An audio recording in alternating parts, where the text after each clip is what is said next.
And just like that, we are back, my friends. Welcome to another Truther Tuesday. Oh, yeah, it's Truther Tuesday time. How's everybody doing tonight? Hopefully, you guys are all doing good. My watch page just popped on. Everything's looking good on my end. So away we go. Bing, bing, bing. All right. Suzette Ann says hi, Jake and everyone. Hi, Suzette. All right. Andy's here. She says, what's up? All right. Ryan Dumphy says, Donald Trump is the Antichrist. All right. Shady Davy D's here. Holden's here. All right. Looks like I got a couple super chats that came in before I even started the stream. Let me go back and get those. Always nice to start off with some super chats. I appreciate the love. Simone coming in with the first super chat of the night before we even got started. She says, let's go. I will try and make the live. Hope all is well. All is well. Hopefully you can make the live tonight. Maybe she's busy, so she popped in and sent a super chat. Who knows? But hopefully she comes back in here and hangs out. Thank you, Simone, getting us started with the first super chat of the night. Good times. And then I got one from Davey D, longtime supporter and subscriber of the show. Shady Davey D says, this is Truther Tuesday live on the #1 Truther source right here on YouTube. Jake the Awake. Yes, indeed. Truther Tuesday. This is where I do a live stream and I basically make it all up off the top of my head. I have a few topics in mind, but there's no script. I don't use AI. Nobody tells me what to do. This is all something that just happens magically and organically. And that's why this is one of the last genuine live streams run by a real person who doesn't succumb to using AI. That's right. I make my own titles, my own thumbnails. I write my own descriptions. In fact, I'm going to start marketing myself as one of the last guys who is against AI, right? This is a non-AI channel. In fact, AI can kiss my genuine ass. That's right. Who needs artificial intelligence when you got real legitimate intelligence? Thank you, Davey D, getting us started with the super chats tonight. Awesome. Good times. And Hank the Hillbilly coming in with a super chat donation. He says, heading to Vegas with Jason. Well, we do live in a simulation, and I've developed some software, and I'll sell it to you for $500. I will sell you a thumb drive, and I guarantee, brother, we're going to be beating Vegas every week. I've been going to Vegas, and I've been making six figures every time that I go. In fact, I'm worried that I might get kicked out of the casinos real soon for winning too much money. I like to drink bourbon whiskey inside my coffee. If you see me drinking coffee, there's a good chance, brother, that it's cut with some good old bourbon whiskey. I like to get my alcohol and my caffeine fix at once, brother. And let me tell you, that is how I figured out that we live in a simulation, is because I was drinking coffee and bourbon. And just as the buzz was kicking in, I could feel that this reality is not really real. And that's how I knew we was living in a simulation, brother. There you go. There's a little archaics for you. Ronnie Limburgia says, Charlie thing is such a psyop. The wife, Erica, is such a horrible actress. How can so many people believe this bullshit? It's simple. They don't do any research. The people who believe what they see on TV, they don't do any research. So they see it, they feel a certain way, but they don't go watch the slow motion replay. They don't do any research into what happened to the crime scene just after the shots were fired. They don't look at how the whole thing was handled and use any logic to ask themselves, hey, wait a minute. Is that what you're supposed to do after someone's shot, is immediately contaminate the crime scene, carry the body away, and not put the body in an ambulance? Are you supposed to not have police show up and do an investigation and instead just contaminate the whole crime scene and then pave over the whole crime scene?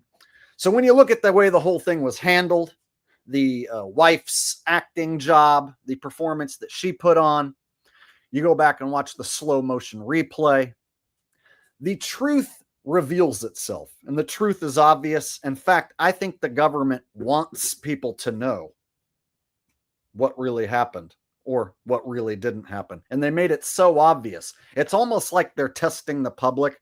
Like, okay, we're going to make it so blatantly obvious that this shit was staged. But a lot of people are so stupid, no matter how obvious you make it, they're going to believe it anyway. So I think they're testing people to see who's opening their mouth and pointing out the obvious and who's going along with it.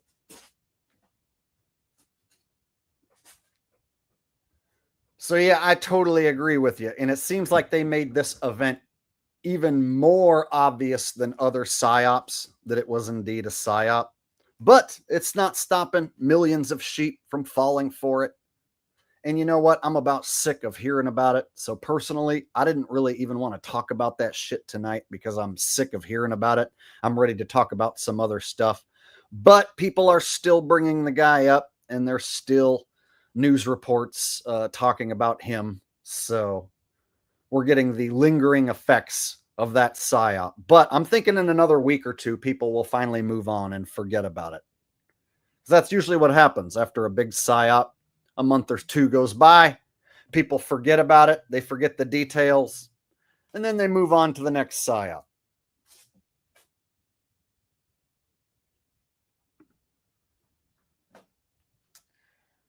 All right.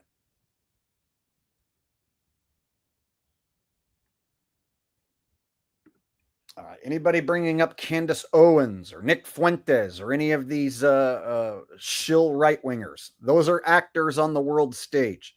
Anyone who represents the right wing or the left wing who has millions of followers and is considered a right wing influencer or left wing influencer, those people are not to be trusted. They're every bit as much involved in the world stage as Kirk was himself. So Candace Owens is a puppet shill on the world stage. Same with Nick Fuentes. Same with Kirk. They all go along with the mainstream narrative. So according to Candace Owens, the Kirk thing is totally real. According to Nick Fuentes, the Kirk thing is real. They aren't going to tell you about how the whole thing was staged. No, they won't say anything about that. See, so anytime you see one of these right-wing influencers who's got millions of followers and they're pushing the mainstream narrative, that just goes to show you that they are every bit as much involved on the world stage. They're every bit as much in the club as their boy Kirk. All right.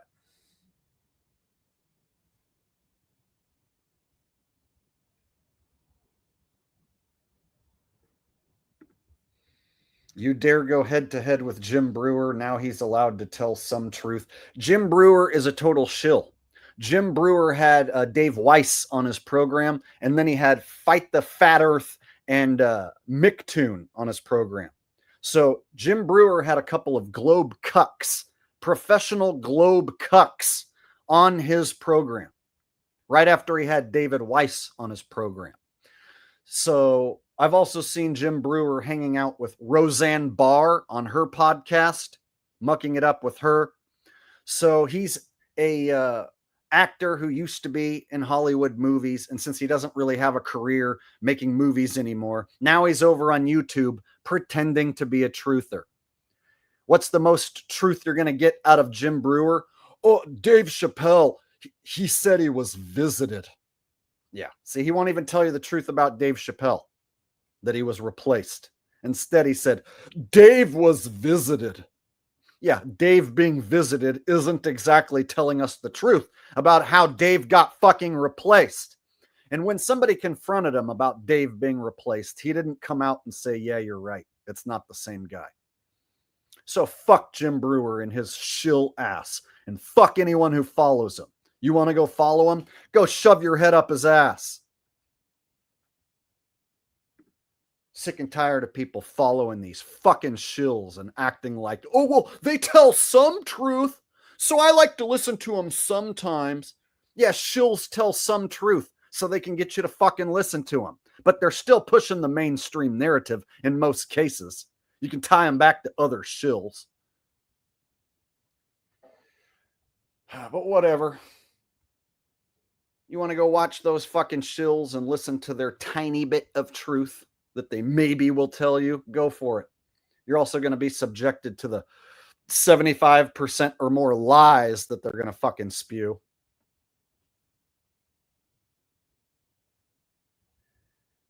Yeah. All right. So tonight we're going to talk about, let's see, on the list I got, I heard Kimmel's back already. So they said Kimmel was getting canceled, but I hear that he's back now and that they're going to put him back on the air. So I haven't really looked into it, but that's what I heard, was that they're going to put him back on the air, which makes total sense. They can make you think some left winger is getting censored to get the right wingers to cheer for their own censorship of free speech. And then they just put him right back on the air. Oh, Trump is linking autism to Tylenol. Have you guys heard this? We'll watch a clip later on tonight, but Trump is talking about how autism is becoming a major problem, and he's making the link from autism to Tylenol. Funny how Orange Jab Daddy wants to link autism to Tylenol, but he doesn't want to link it to the jabs, you know, the ones he promoted. We got any Trumpers in the house who worship Orange Jab Daddy? Yeah, you're in the wrong place. What else do I got? Oh, I spotted shillbag David Weiss doing a show with Sam Hyde. So I'm sure some of you guys probably watched Sam Hyde, and people have asked me, what do you think about Sam Hyde? Well, I saw him do a show with Dave Weiss, and he didn't call Dave Weiss out for being a fucking lying shillbag. So what does that tell you? Shills of a feather, they flock together. So yeah, got some topics tonight. No football. This is a non-football stream. Any of you guys here who want to talk about football, you're in the wrong spot. Truth or Tuesday is not about the NFL. It's not about fake phony football. So if you're here to talk about my picks or what happened in the phony games, I'm not going to be talking about football tonight. So if that disappoints any of you hardcore football fans, I'm sorry. I put out the top 10 most scripted plays of the week. Go check that out if you want your football fix. But yeah, no football shit tonight. This one is dedicated to my subs and fans who don't care about the football stuff, who care more about the comedy and about the conspiracy truth. So that's what's going to be happening tonight.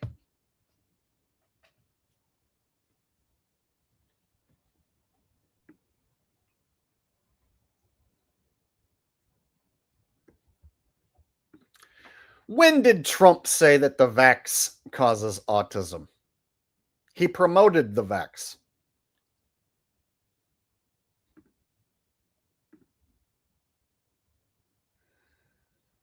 All right.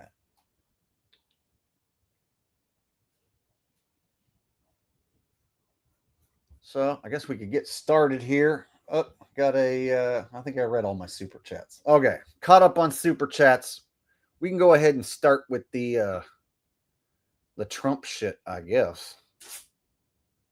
Him linking Tylenol and autism.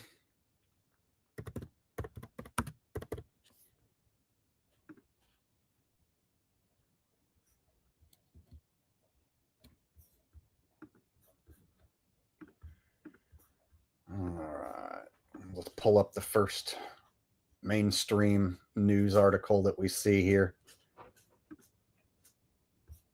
Tylenol is not good. All right, I'll say it. That was funny the way he started that. Tylenol is not good. Taking Tylenol is not good.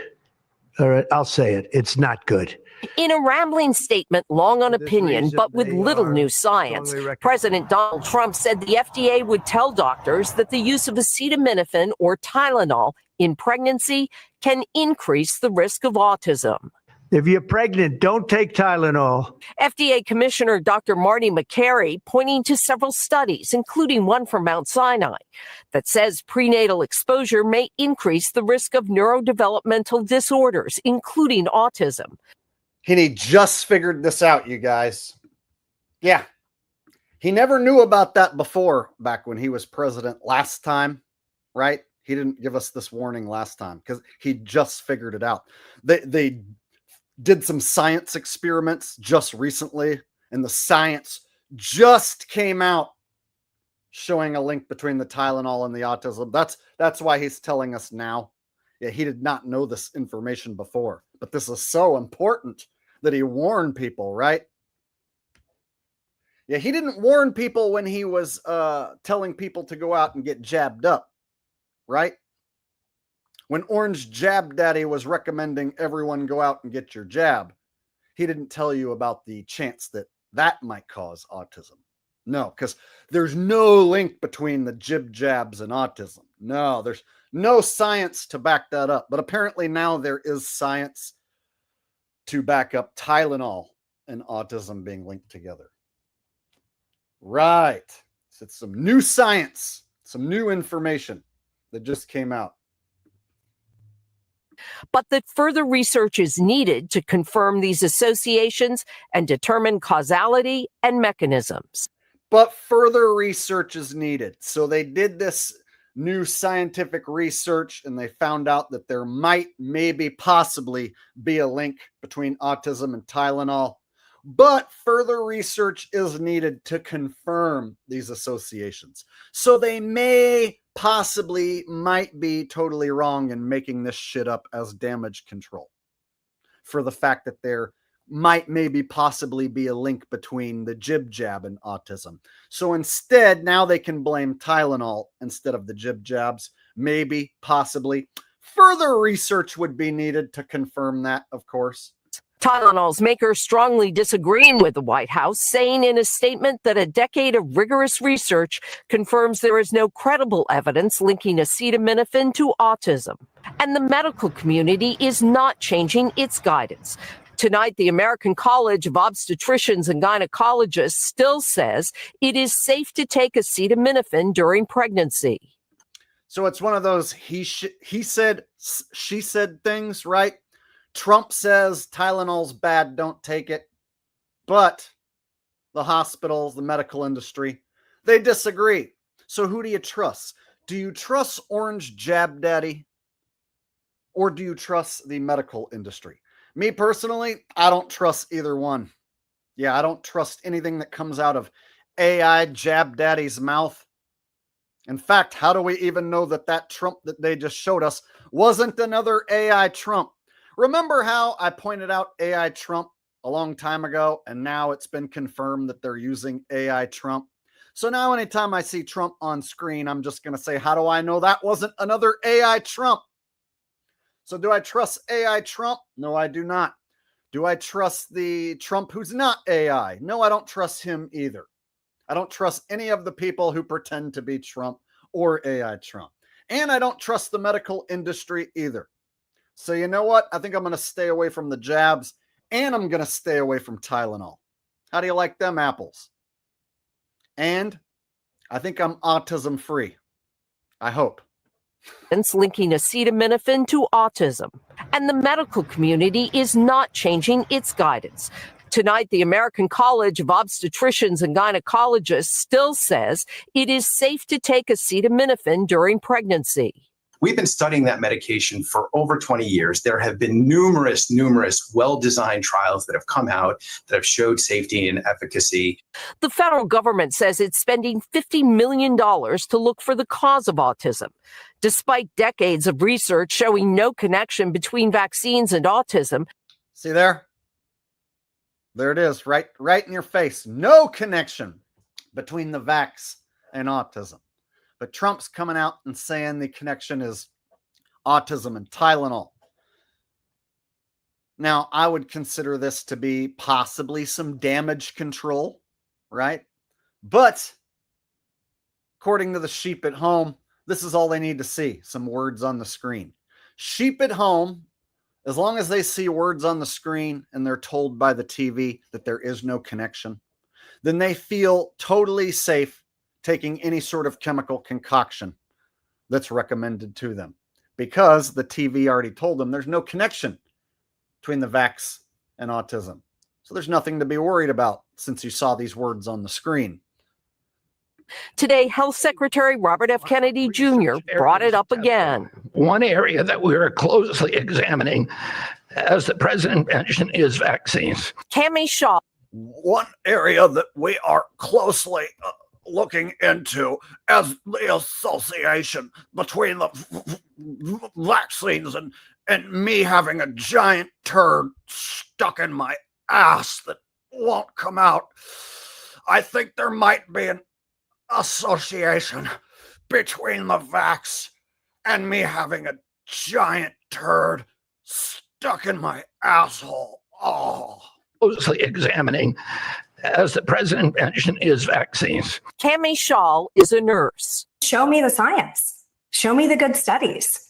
Show me repeat studies. Her middle child, Jeffrey, has autism. So adding more uncertainty, especially with something that I can't change, just makes things more confusing and more frustrating and doesn't actually help.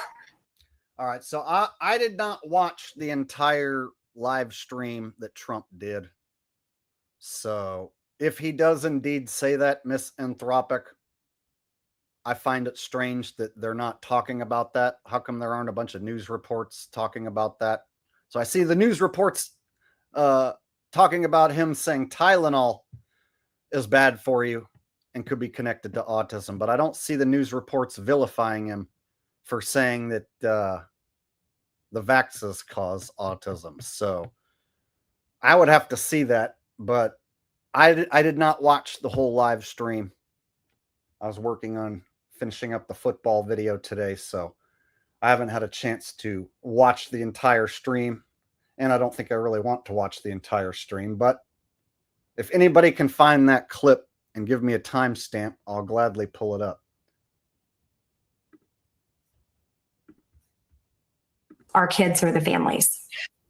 Okay, with that, Ann joins us now live in studio. So, Ann, besides sending this letter to doctors, is the administration taking any other action? They are. Secretary Kennedy says that they will start the process of a safety label change on acetaminophen products, as well as a national public service campaign. And it will also encourage clean. I don't believe for a second that there's any association between Tylenol and autism. In fact, I've taken more Tylenol than I can even care to remember. I eat Tylenol like they're candy, and I can tell you, I don't have any fucking autism. In fact, the only ones who seem to have autism are the fucking commies who are trying to ruin MAGA.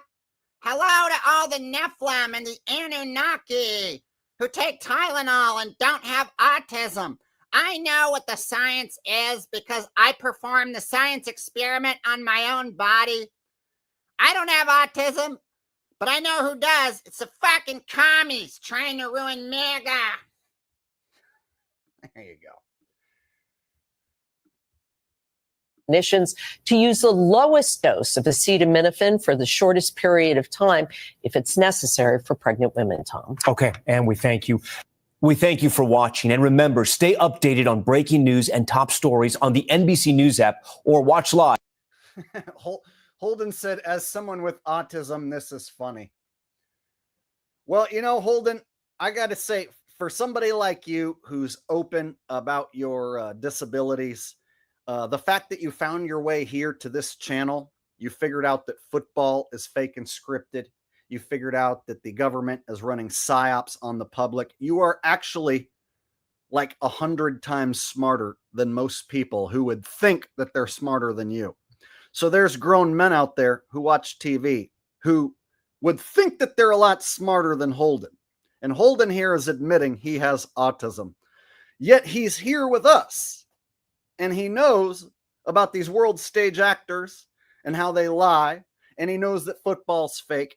And he knows a lot about conspiracies and whatnot, which literally makes him a smarter person, like 100 times over, compared to these sheeple who believe everything they see on TV. So he is actually living proof that you can have a learning disability and still be 100 times smarter than the average sheeple.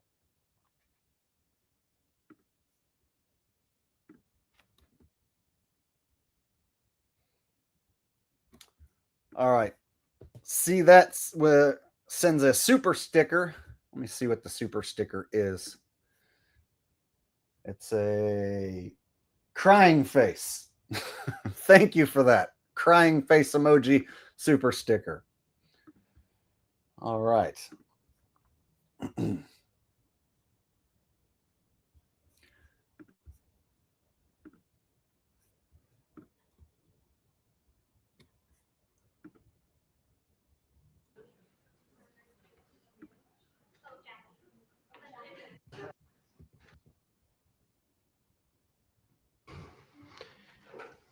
So I've been waiting for this meeting for 20 years, actually.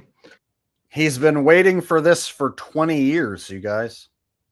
20 years ago, Trump knew that in his second term being president, that he was going to give this speech, and he's been waiting 20 years to give this information to us. And it's not that everything's 100% understood or known, but I think we've made a lot of strides. Now, this information he's about to give us, it's not 100% known, but, you know, it might be like 66.6% true, maybe 33.3% true, if we're lucky. Wish it was done a long time ago. Today, we're delighted to be joined by America's top medical and public health professionals as we announce historic steps to confront the crisis of autism. Horrible, horrible crisis. I want to thank the man who brought this issue to the forefront of American politics along with me. And we actually met in my office, is it like 20 years ago, Bobby? It's probably 20 years ago in New York. I was a developer, as you probably heard, and I always had very strong feelings about autism and how it happened and where it came from. So it was really important, but he never really mentioned it until now. So what, 20 years ago? Wasn't that like back when he was like on TV firing people? Right? 20 years ago. Yeah, wasn't that back when The Apprentice was on TV and he was firing people? Yeah, apparently he didn't have time to tell us about how much this Tylenol and autism connection mattered to him 20 years ago. But he wants us to think that he's been waiting 20 years to give us this information. And he and I don't know, the word got out, and I wouldn't say that people were very understanding of where we were, but it's turning out that we understood a lot more than a lot of people who studied it, we think. And I say we think because I don't think they were really letting the public know what they knew. Thanks as well to the director of the National Institute of Health, Dr. Jay Bhattacharya, FDA Commissioner, Dr. Marty McCary. These are great people. Administrator of the Centers for Medicine and Medicaid Services, Dr. Mehmet Oz, and acting. Dr. Oz, you guys. TV Dr. Oz. So here's the thing about Dr. Oz. He did, on his show, he did a show where during the pandemic, on his show, he was putting information out there that the boogeyman disease, that the COVID is more likely to get you if you eat indoors than if you eat outdoors. You guys remember back during the pandemic when a lot of the restaurants moved their tables and stuff outside, and they were like, "Oh, it's okay to eat outside and be outside, but if you go inside a restaurant, the boogeyman disease will get you." I specifically remember Dr. Oz did a show where he had like a black light, and they went inside this restaurant and they were pointing at like stains that show up from a black light, and they were like, "Look, see, this is evidence." They were like looking at specks and stains from a black light inside of a restaurant, trying to act like that's proof that the boogeyman disease is hanging out in the restaurants. So he was basically pushing some bullshit that the boogeyman disease will get you indoors more so than if you're outdoors. So the fact that he's Trump's right-hand man now, he's one of his main go-to doctors right here. That just goes to show you they're all on the same team, right? So a doctor who was pushing the boogeyman disease being more dangerous indoors than outdoors. Yeah, that's Trump's right-hand man. Funny. Funny how I'm one of the only people that remembers stuff like that. I don't see anyone else calling Trump out for having Dr. Oz as his right-hand man. Dr. Oz pushing a bunch of fucking misinformation about how the boogeyman disease is such a killer, deadly bug, and it'll get you inside the restaurant, so you better eat outside instead. Yeah, I remember. A lot of people don't have a memory, but I remember there were restaurants here in California that moved all their tables outside. You weren't allowed to go eat inside, but they would let you eat outside. And then they were like, "Oh, you have to wear your mask when you walk up to the table, but then when you sit at the table, you can take off your mask." So they wouldn't serve you if you showed up without a mask, but you were allowed to take off the mask once that you were sitting at your table. Yeah, you don't see Trump calling out Dr. Oz for any of that shit that he pushed on his show back during the pandemic, right? Assistant Secretary of HHS, Dr. Dorothy Fink. So thank you all. Thank you, Dorothy, very much. The meteoric rise in autism is among the most alarming public health developments in history. There's never been anything like this. Just a few decades ago, 1 in 10,000 children had autism. So that's not a long time. And I've always heard, they say a few, but I think it's a lot less time than that. It used to be 1 in 20,000, then 1 in 10,000. And I would say that's probably 18 years ago. And now it's 1 in 31, but in some areas it's much worse than that, if you can. Yeah, it's much worse than that in some areas. Like 1 out of 10. And then by next year, it's going to be 1 out of 5. And then before you know it, 1 out of 1. It's going to have 100% of everyone is going to be autistic at some point, right?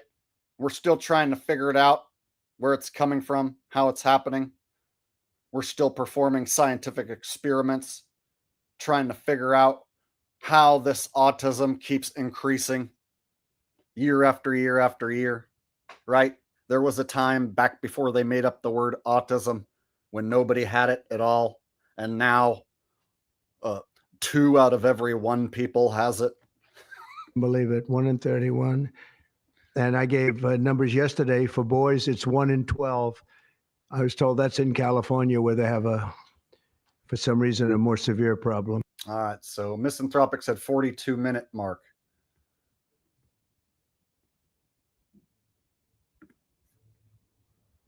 Her eyes out behind the counter. She worked at the front desk. She was crying her eyes out. I've never, as much as I've ever seen anyone distraught, she was. I said, "Are you okay? What happened?" My boy, I've lost my boy." "What does that mean, your boy?" "My boy, you know him, sir. You've seen him grow up. He was so beautiful. And I took him for a vaccine, sir. And he developed this unbelievable, I think she said 107, 108. You know, it goes well beyond when this happens. It goes up to 106, 107, 108. You know, we hear 105 and you're in trouble, but it just goes up to a level that you never hear about, but it goes up very high. And it's fried. They get fried. She said, I took him, he got developed an unbelievable temperature. And I've lost him, sir. He's gone. And then I saw the boy. It was so tragic to see. That was the following day. That was the following day after the vaccine. And I've seen it 2 other times, and I think 3 other times, but 2 other times where they go to the doctor. I've seen it 2 other times, and I think 3 other times. And she was like, my boy, I lost my boy. And I'm like, what? What does that mean? What boy? My boy, the one you saw, the one that was so beautiful. And it 105 and 107 and 109 and maybe 2, maybe.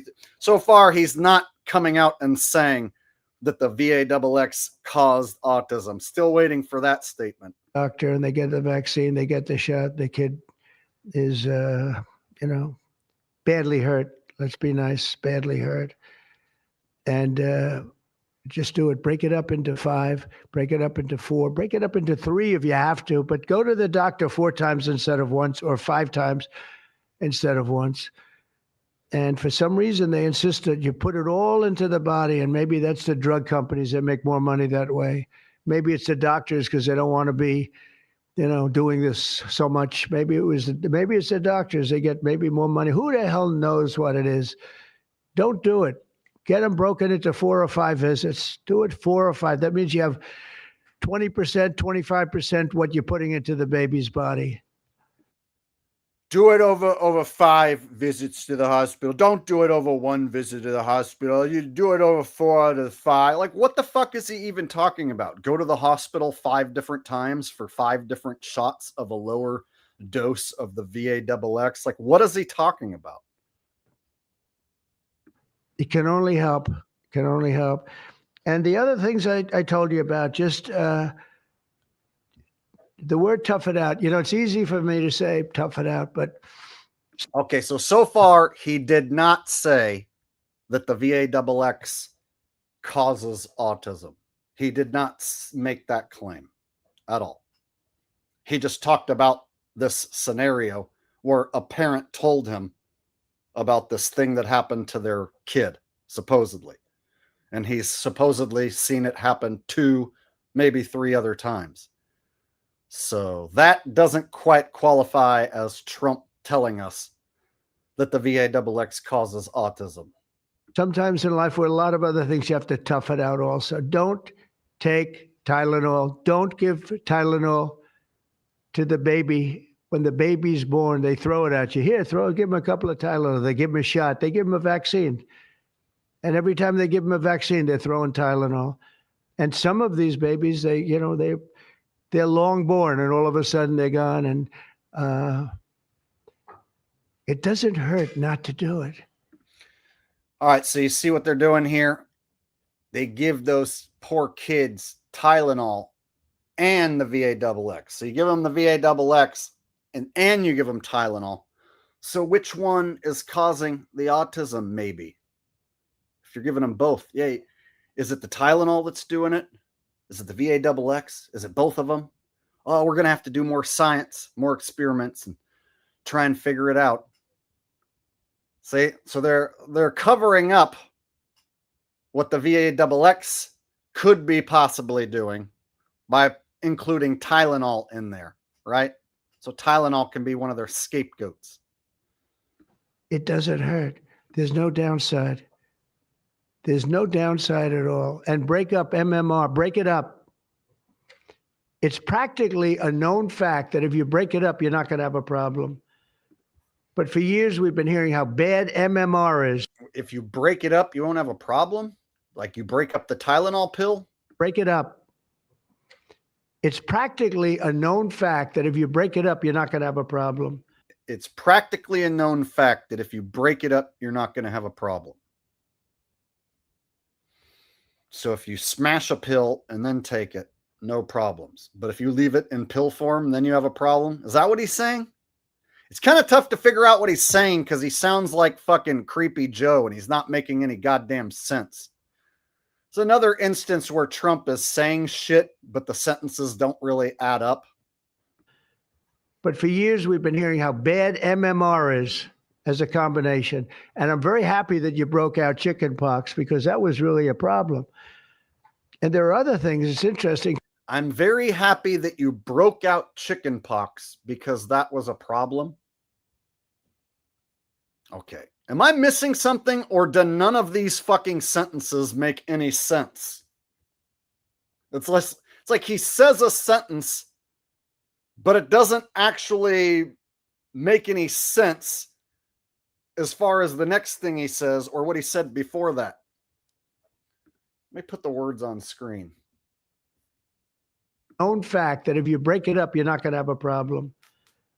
But for years, we've been hearing how bad MMR is as a combination. And I'm very happy that you broke out chickenpox because that was really a problem. And there are other things. It's interesting because there are other things, we were talking about it, other different drugs, pills that you take that we know are so bad and they don't take them anymore. But for some reason with this, they keep taking it. Don't take Tylenol. There's no downside. Don't take it. There's no downside? Shouldn't he be saying there's no upside? Don't take Tylenol. There's no downside. Meaning there's only upside? Shouldn't he say there's no upside, only downside? You guys, am I the only one that actually listens to this motherfucker? I swear I'm the only one that actually listens to him sentence by sentence and realizes that everything he's saying doesn't even fucking make sense anymore. I've been pointing this out for a while, that every sentence that comes out of this guy's mouth nowadays is less sensical than Creepy Joe, right? He's making less sense than Joe Biden in some cases. There's no downside. Don't take Tylenol. There's no downside. Oh, okay. So there's only upside, which is why you shouldn't take it. You'll be uncomfortable. It won't be as easy, maybe, but don't take it. You'll be uncomfortable. It won't be as easy, maybe. You'll be uncomfortable. It won't be as easy, maybe, but don't take it. If you're pregnant, don't take Tylenol. And don't give it to the baby after the baby is born. And you know what? We have more than 3 years left. And I told Bobby and the doctors behind me, and they are so committed to this. I told them that this is the number one thing I want to do from you. And you know, we have something. I told them this is the number one thing I want to do from you. That this is the number one thing I want to do from you. And you know, this is the number one thing I want to do from you. Hey, you guys know what the number one thing I want to do from you is? Dude, I swear I'm the only person that actually listens to this guy. And I don't even listen that much, right? I didn't sit here and listen to this all day long already. No, this is just me listening to him for the first time today. So I put on this clip. I give him a chance to explain himself. And instead, I get sentence after sentence of nonsensical shit that leaves me scratching my head, wondering how in the fuck anyone is still listening to this guy. Shouldn't everybody be calling him out for what he's saying? Jake, MMR is one shot for three things: measles, mumps, rubella. He wants to make one shot into three separate shots or split it up. So more shots. Yeah, so that means you got to go to the hospital, to the doctor, even more so, right? So that's more trips to the doctor.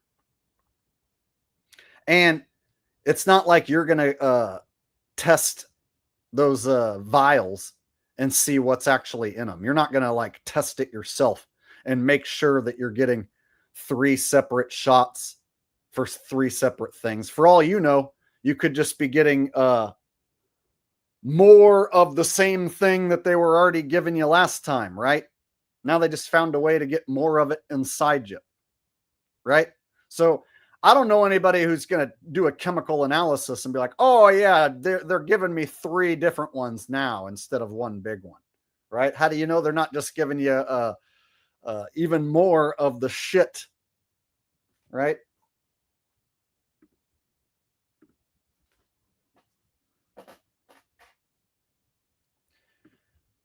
All right.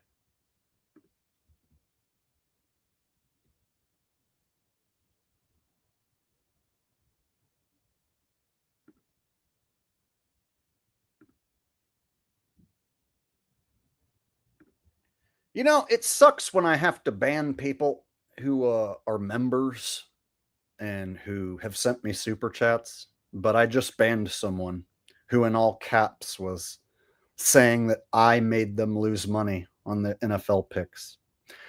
Any of you guys who lose money on my NFL picks and then you want to come complain in all caps during a stream that doesn't have anything to do with NFL, I'm going to ban you.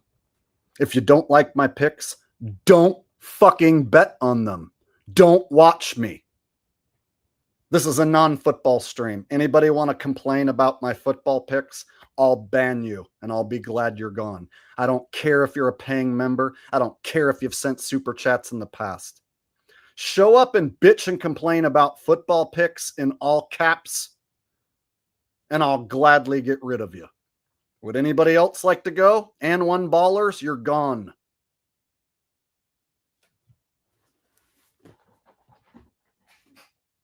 Yeah, people support the channel and love the content so much until I make a bad football pick and then they want to bitch and complain in all caps. Go fuck yourself, and one ballers. And anybody else who wants to fucking complain about my fucking football picks, go fuck yourself. Forever. How's that sound? I hope you lose all your goddamn money. Fucking bitch. There, now that I've handled that, we can get back to the stream where I'm not talking about football. We have something else called Favored Nations, where I'm going to be reducing drug prices by 1,000%, by 900, 600, 500, 1,200. We're going to be reducing drug prices at levels never seen. It's called Favored Nations. We're going to be paying what right now, we're like the garbage can for the rest of the world, and we have been for forever. We pay much higher for drugs than the rest of the world. We subsidize the rest of the world. We're not doing that anymore. And that's a big thing. That's a big thing. That's bigger than anything. I told the story the other night that I was so proud of my first term that for the final year, drug prices went down 0.25%. And I was so proud. I said, why? I'm the first one to do it. I think it was 28 years, they said, where drug prices went down from the beginning of the term to the end. And I was so proud. I called a news conference. I said, you know, drug prices have gone down. First time it's happened in 28 years. I was so proud. You know what I did? I turned the drug price knob down. Creepy Joe, he was trying to get you to pay an arm and a leg for medications and for drugs. I want you to have access to all the drugs as cheaply as possible. In fact, I'm going to work on trying to pass some legislation to make all the drugs free. In fact, we're going to have China pay for the whole thing. I want everybody to be as drugged up as possible. So what I did is I turned the drug price knob down. So now you can get cheap drugs and you have me to thank. All right. Shady Davy D said 500 plus people in the chat. Hit the like button and go back and double check. Make sure that you've liked the stream and that you're subscribed. Make sure you have all the bell notifications turned on. Thank you, Shady Davy D, for another super chat. You are an awesome, loyal subscriber. You don't see Shady Davy D bitching about football picks. Nah, he's here supporting the content. Thank you, bro. I appreciate that.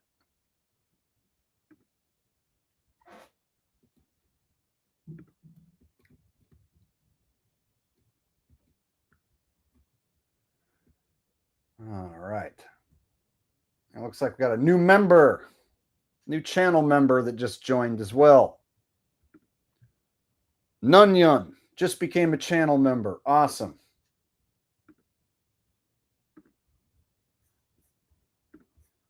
You know what it was? 1/4 of 1%. I was so proud. Now we're going to have them go down from $100 a pill to $9 a pill, from $1,300 for a shot of like an Ozempic or the fat, I call it the fat pill or the fat drug. Now he's going to brag about how Ozempic is going to be cheap. I want you guys to have every chemical concoction and every drug at your beck and call for as cheap as possible. I want you all to be heavily medicated. I'm going to make it as cheap as possible for everyone to become as medicated as humanly possible. I want you to be a drug addict. Pills used to be $100. Now they're $9. You used to have to pay an arm and a leg for Ozempic. I call it the fat pill. As you see, it's done wonders for people who are fat. All these people who are big fat tubs of lard, now they're skinny. Their lives are wonderful. Look at Alex Jones. He used to be a big fat tub, and now he's looking great. He's looking younger than ever. He looks fantastic. It changed his voice, changed his personality for the better. Alex Jones is living proof that the fat pill Ozempic does wonderful things.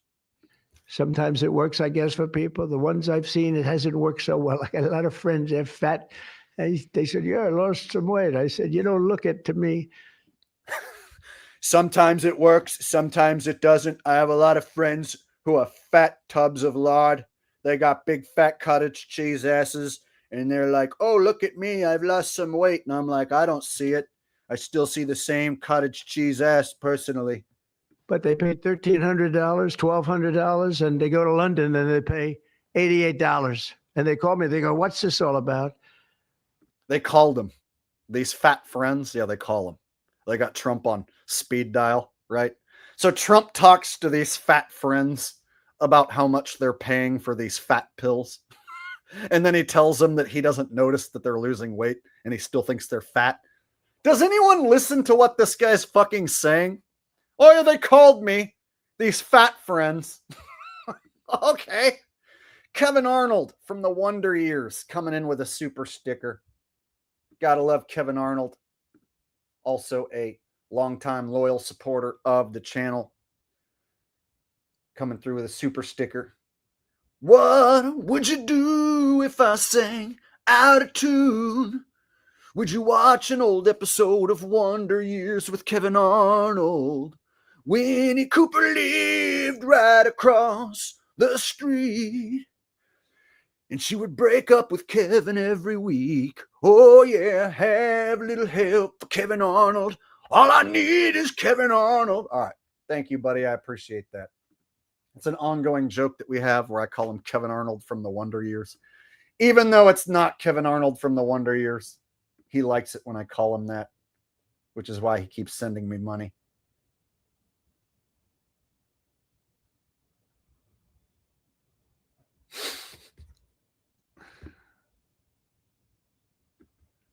Brandon Stone says, you should invite Andrew Anglin on sometime. First person canceled. I've never even heard of Andrew Anglin. Have no idea who he even is. I'm hesitant to invite anyone on my show. I like being the guy that runs my show.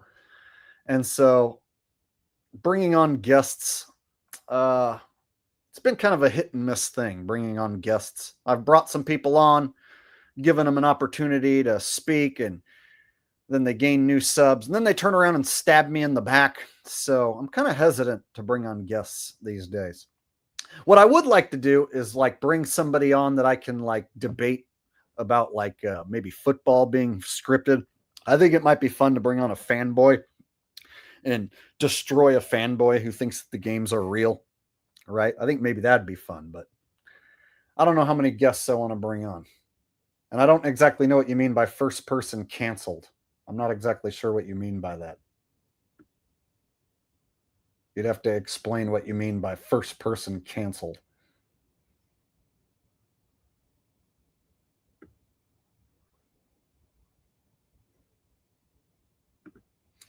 Kelly Christine said They Live Truth called you fake Jake.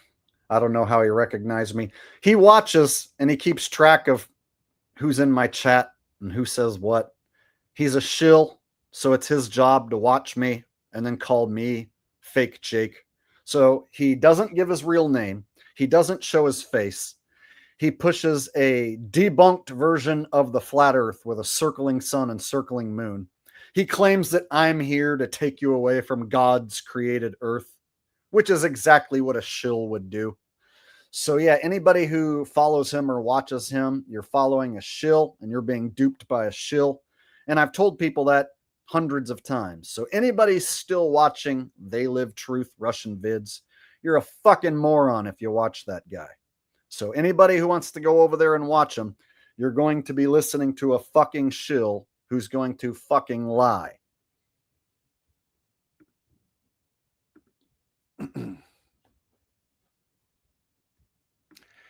Yeah, see, there's nothing fake about me. So when somebody who doesn't use their name and doesn't show their face and who promotes a debunked version of the flat earth, who tells you that I'm here to take you away from God's created earth, yeah, that's literally a fucking shill agent whose job it is to try and destroy my credibility and get people to stop listening to me. That's because I'm the real genuine dude who gives his name, shows his face. I'm totally transparent. There's a huge difference between what I do here and what Russian Vids does. I do a weekly stream where I talk about all sorts of different topics and I give you my honest opinion, and I try and make it funny and entertaining so that it's not just doom and gloom. So I would argue that I am a one-of-a-kind truther channel, the greatest truth teller who ever lived. And Russian Vids is a no-good bitch-ass shill who's afraid of me. And if he ever was to run into me in person, he would run away from me in person. Yeah. Hey, Russian Vids, would you like to meet me at Street Beefs and fight in a cage? I bet you won't. I bet you won't accept that offer. Russian Vids, I will meet you at Street Beefs. Any of the Street Beefs locations, I'll meet you and we can get in a cage and settle it MMA style. But that would mean people would see your face and your body. And we know that you won't show your face or your body. So that means you're going to be a chicken shit and decline my offer to fight in a cage. So there you go. Anyone want to follow Russian Vids? He's a chicken shit bitch who won't show his face or give his name.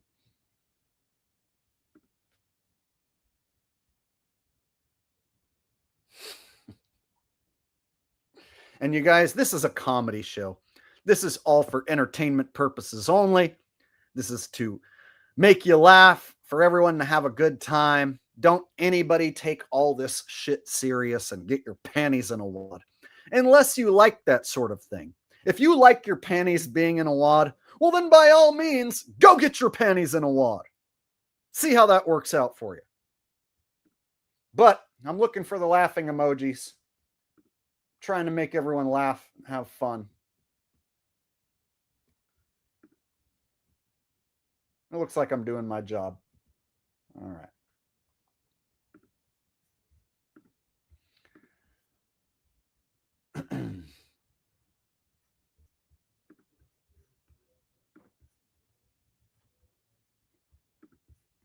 We're subsidizing the rest of the world stupidly because there are a lot of stupid people in this country running things.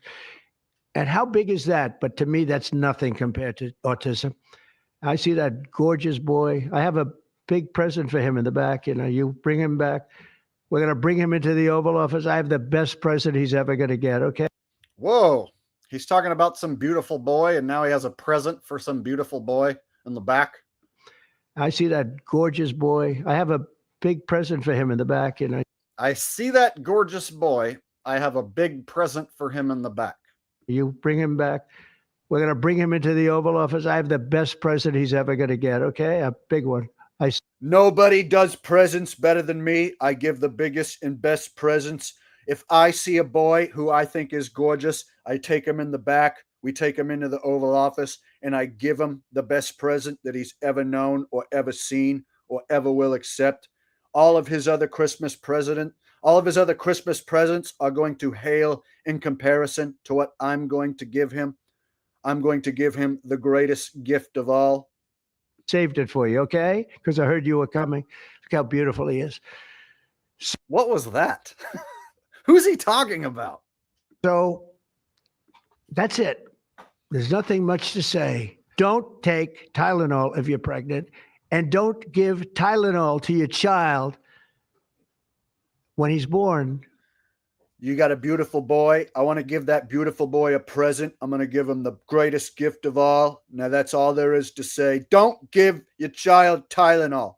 Tylenol is the devil. I've been waiting 20 years to go on this tirade against Tylenol.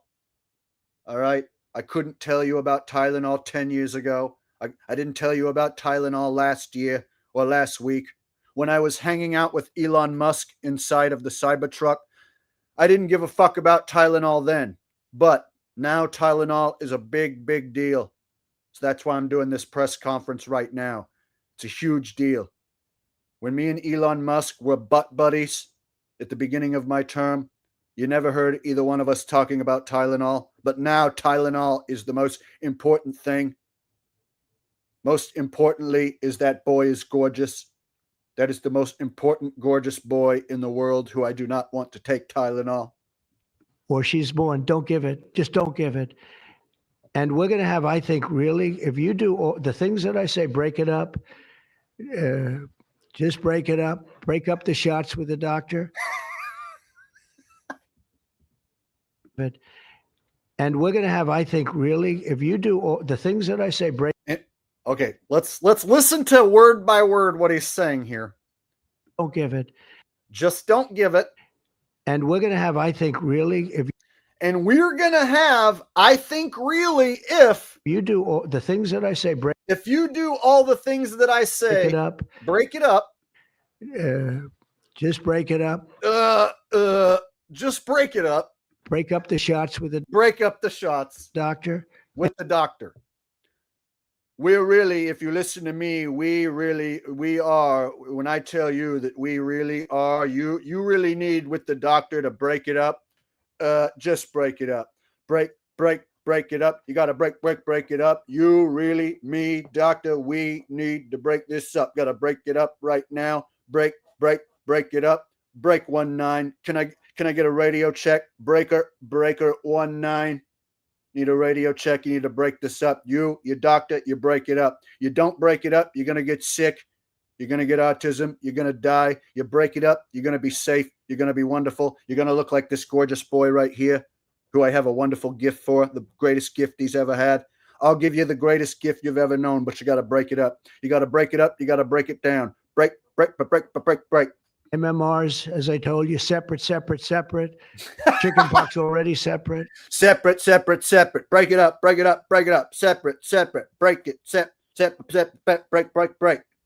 You do these things. I'm telling you, I want to, when I leave office, I don't want to have, it's going to be. You guys, is anyone listening? I'm telling you, I want to when I leave office. When I leave office. I'm telling you when I leave office. I don't want to have. It's going to be. I don't want to have. It's going to be. I'm telling you, when I leave office, I don't have, or you don't have. When I leave, you're going to break it up. There's a beautiful boy. I'm going to be, it's going to be, who's going to be, who's on first. I don't know. Break it up. Just break it up. Separate. I don't want to have to, when I leave, maybe this, maybe that. Who knows what the hell I'm even talking about? I don't know. You don't know, but who cares? No one's listening. The only person who listens to me is Jake the Awake. Quite frankly, he doesn't matter because nobody listens to him. All of my MAGA tards, they don't listen to anything I say. They just vote for me and they agree with everything I say, even though they don't listen to anything I say. because if they did listen to anything that I say, they would realize I don't make any fucking sense. The kind of number that we're hearing, where it's 1 in 32 or 1 in 10, because I've heard 1 in 10 also. And in California, it's really bad. I want it to be, let's get it back to maybe 1 in 10,000 or 1 in 20,000 or maybe none in 20,000. And the only way you're going to do that, because this is artificial. They say it's 1 in 32. Some people say it's 1 in 10. California, it's a lot worse. I want it to be, maybe we can get it to be 1 in 10,000, 1 in 20,000, or maybe none at all. I would like there to be zero autism. So as long as I tell people that Tylenol is bad, maybe we can get it back to 0 out of 8 billion. I would like the number to be 0 out of 8 billion. So stop taking Tylenol, please. Thank you. All right. Artificially induced. This is induced by something. You don't go from 1 in 20,000 to 1 in 10,000, then to 1 in 10. That means you're taking something and something's wrong. And I feel very certain, and I know I'll be criticized someday. They'll look back and. All right. So here's the thing. I'm not allowed to tell you that for sure the VAXX causes autism. That would be considered medical misinformation if I was just to outright tell you that the VAXX causes autism. Right? But you can put 2 and 2 together, can't you? Trump didn't tell you that the VAXX causes autism. I played the clip. Your wife told me that that's what he said, but when I played the clip, he didn't exactly say the vax causes autism. He didn't say that. He talked about some story that someone else told him about their little boy. So I think you can put 2 and 2 together, and you might decide amongst yourself that perhaps the VAXX causes autism, but I can't tell you for sure that that causes that, because that could be considered medical misinformation. And I'm just a comedian. I don't know for sure what causes what. So I've never done my own scientific experiments. All I can tell you is I avoid the doctors. I avoid the medical industry at all costs. I don't get checkups. I don't go to the doctor. I don't take any of their chemical concoctions. I haven't had a VAXX since I was a kid. So all I can go on is my own experience. And I don't have autism. And I don't have any children. So I don't have any experience with giving my children a VAXX versus not giving my children a VAXX. So I'm just a dude with an opinion. So I don't know what exactly you would like me to tell you to prove to you for sure one way or the other. It comes down to you making that decision for yourself, right?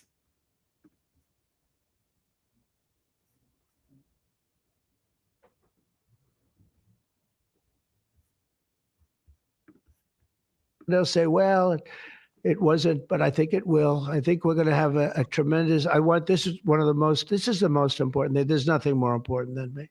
We cured inflation that Biden gave us. He gave us so much inflation, the biggest ever in history. We got it. I'm not going to watch the entire hour-long deal. So I went to the part where I was told where it would be, and he didn't say that. So maybe it's somewhere else in this hour-long deal. But so far, I've heard Trump say, I don't know, like 20 things that don't make any sense. So I'm sure if I watch this whole hour-long thing, he's going to say like 100 things that don't make any fucking sense.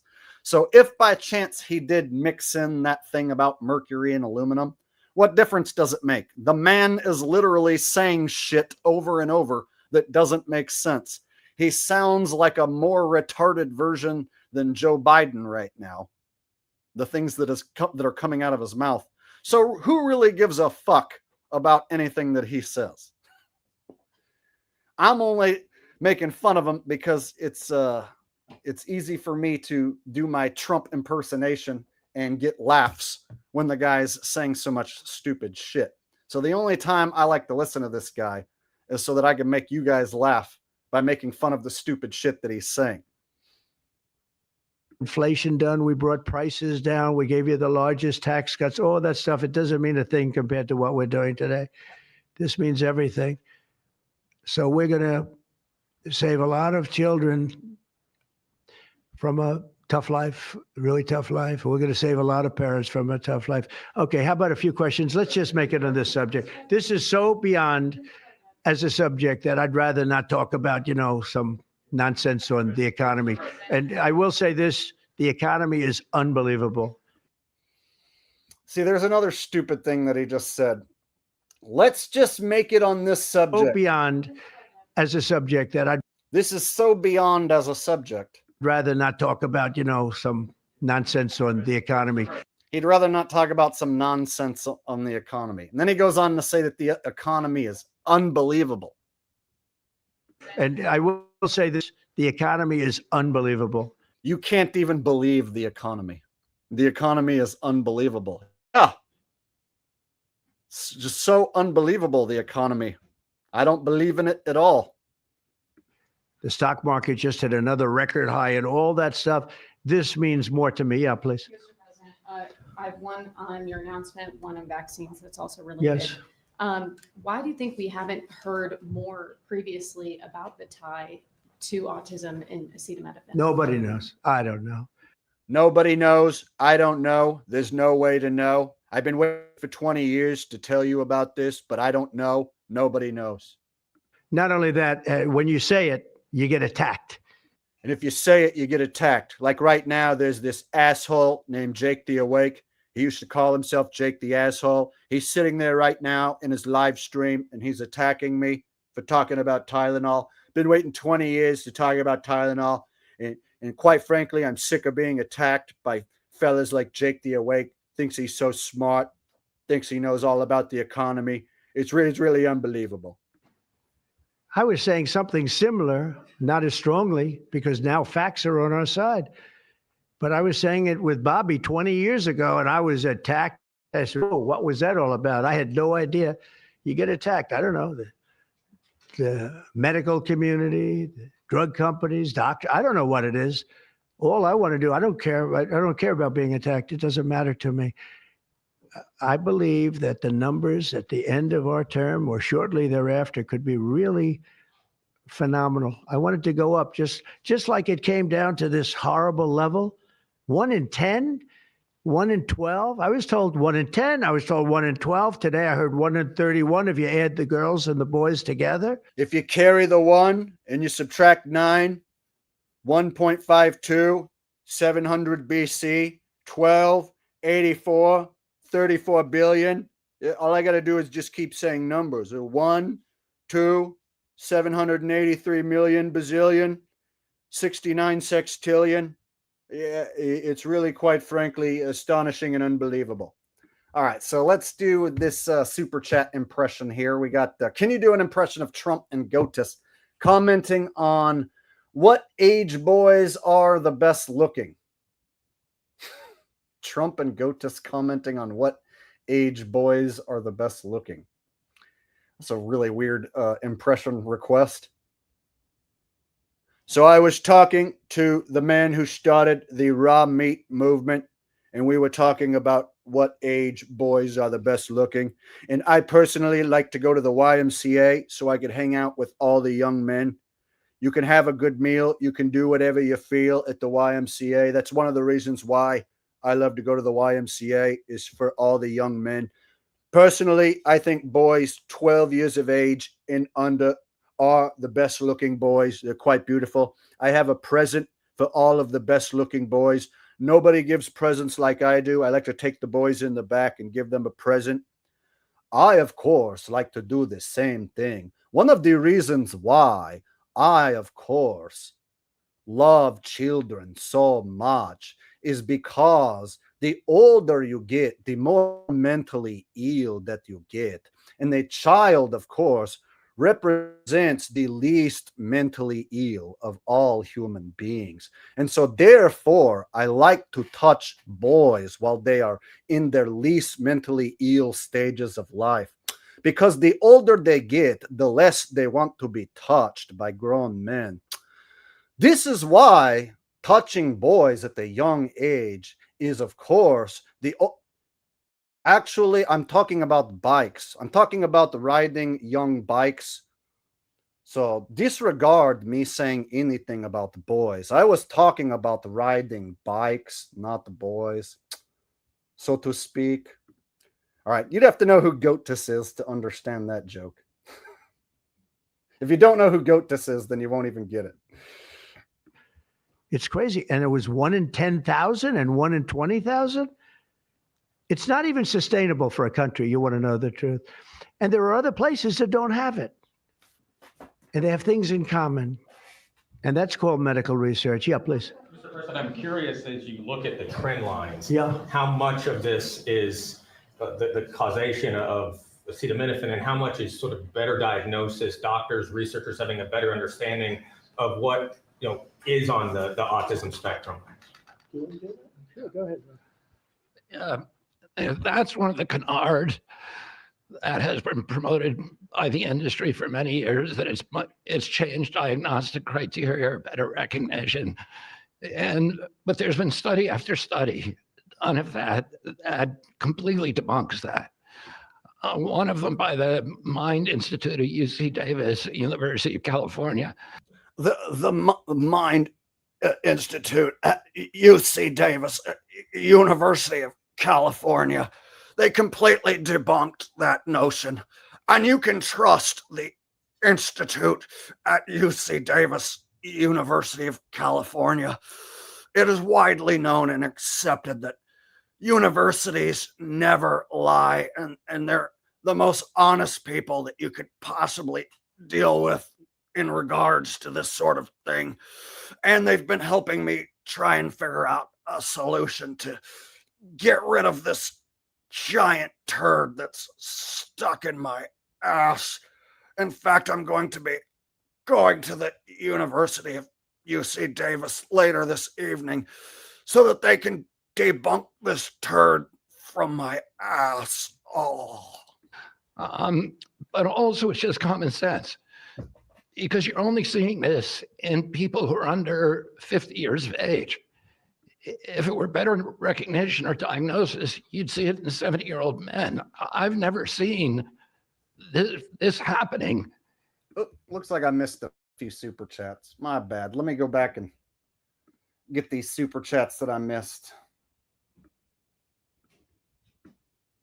Every once in a while, I get carried away doing my silly impressions that I realized that there were some super chats that came in a while ago that I totally missed. Let me go back and get those.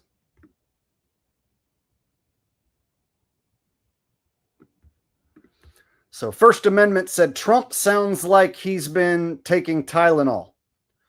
I don't want you to take Tylenol. I learned firsthand. I took a bunch of them. I was popping them like candy for the last 20 years.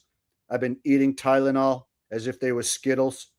And I developed severe autism, which is why I sound like a more retarded version than Joe Biden now. All of a sudden, I say a lot of shit that doesn't make sense. One sentence does not correlate to the other.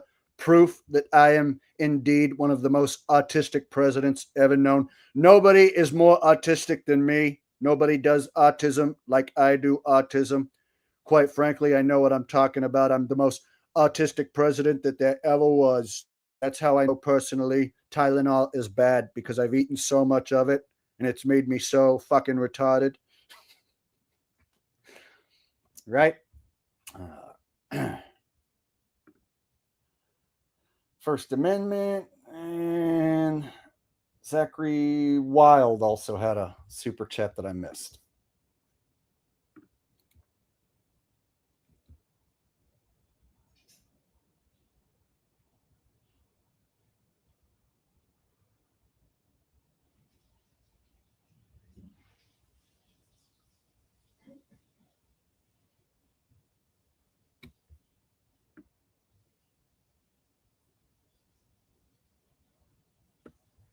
Right here. It says they pay pediatricians bonuses to vax babies. So, yeah, doctors are paid to prescribe drugs. And give out VA-XXs, of course. And they're not allowed to recommend against that sort of thing. So any sort of doctor who doesn't recommend those medications can lose their job, right? So anybody who heals people with any sort of natural healing remedies, right? Those doctors get shut down, fired, blackballed from the medical industry. So the medical industry is a multi-billion-dollar industry. And of course, they thrive on people being sickly, because healthy people like me who don't have health insurance and don't go to the doctor, yeah, they can't really make a lot of money on guys like me. So the ones who they're going to cash in on are the people who take these medications and slowly but surely get more sickly so that they can have you as a forever patient.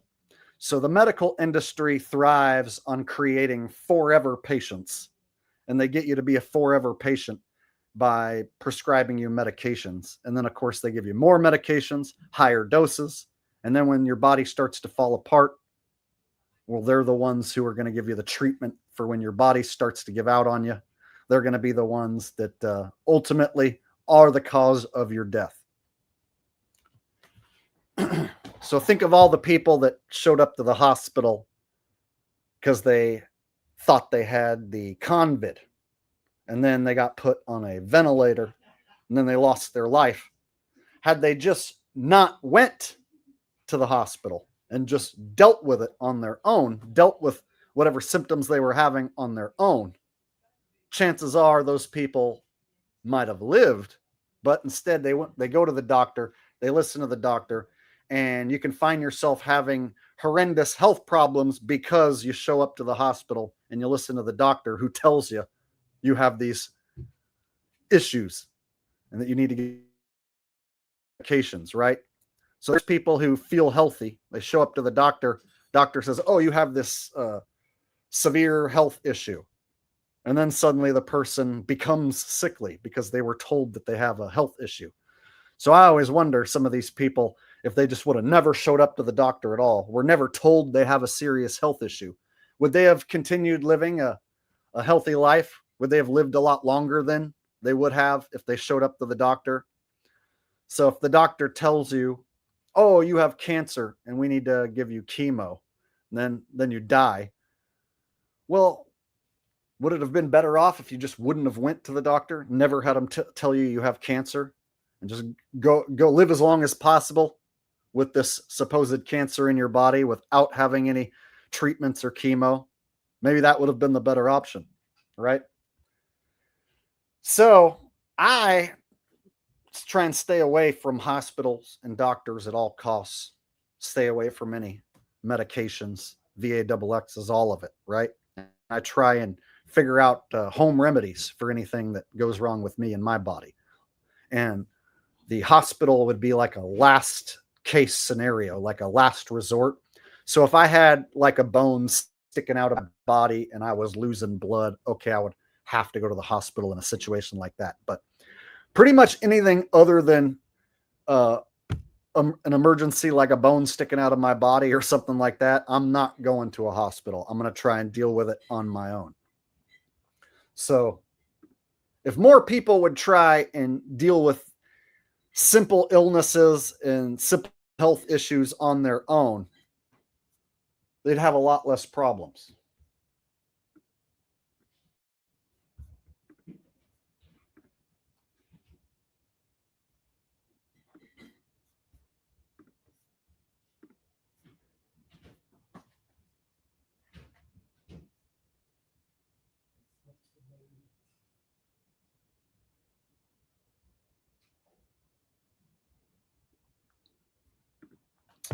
King Bag says, where is the video you made with Roseanne and Alex Jones is a mystic? I think that was a live stream that you're talking about, not a video. And I want to say that was maybe like 2-3 months ago. You'd have to go back and check the live streams, right? So off the top of my head, I can't remember exactly which live stream that was, but I want to say that was like 3 months ago, 2 to 3 months ago. So you'd have to go back and look at the live streams and just skip through the live streams until you see that clip. Like just fast forward through the live stream, just drag the cursor along and you can find it if you just go back and look.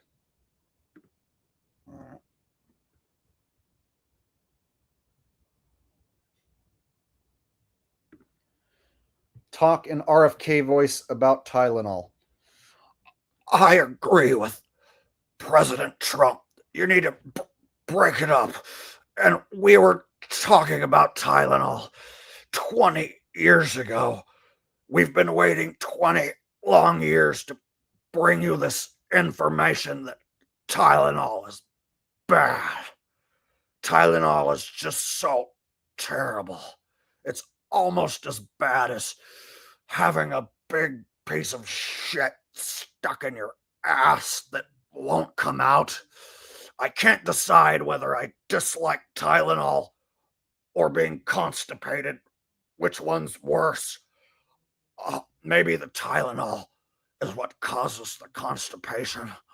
Oh.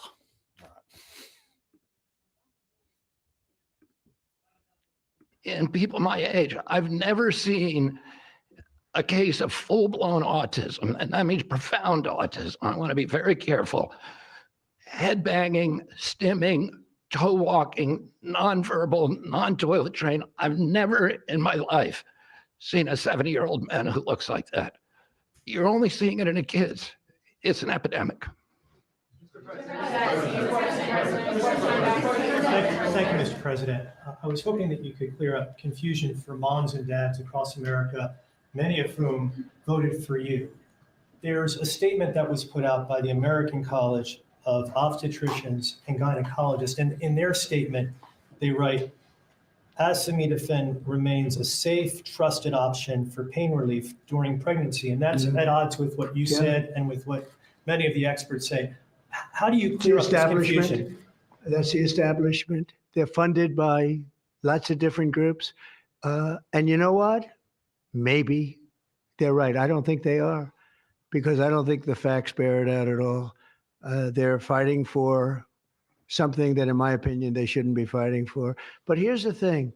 There's no downside to doing, other than a mother will have to, as I say, tough it out a little bit. There's no downside to doing this. It's not like, oh, if you do this, you're going to die. There's no downside.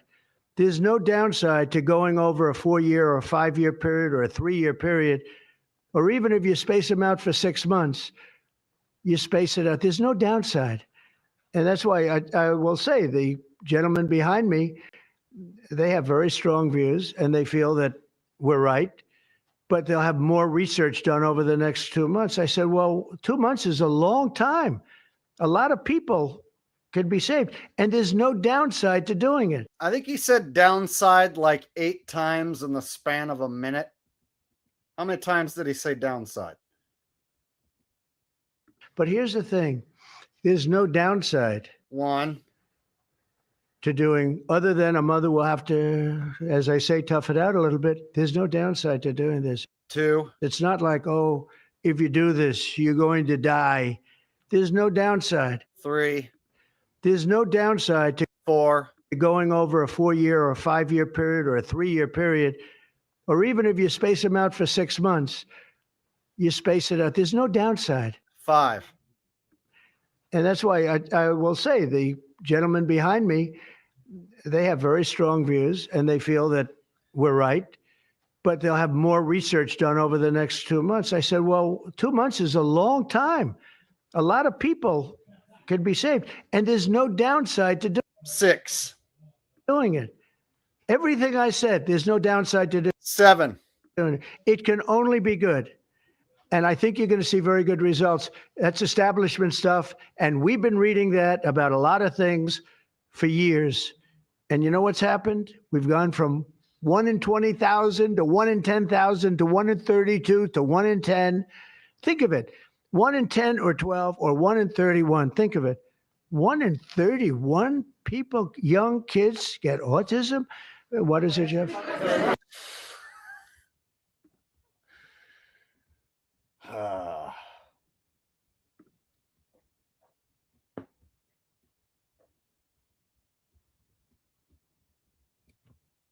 Google account said, "What the fuck is up with RFK's skin?"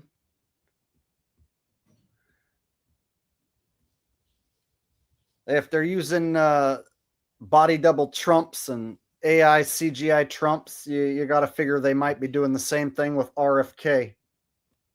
He's got a strange voice, strange face for sure.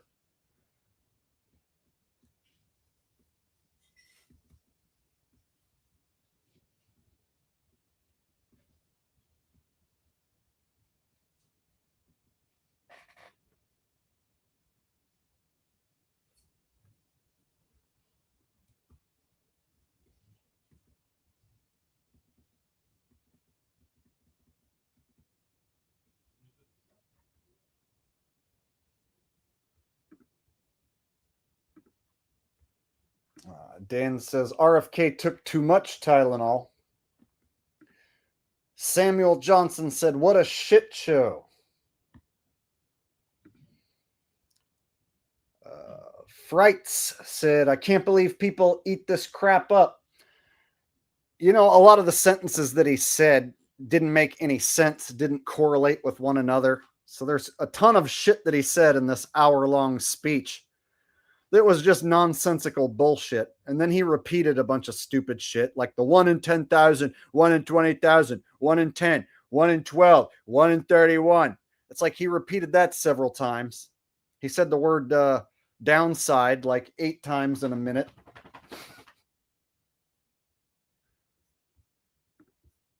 My question is about leucovorin.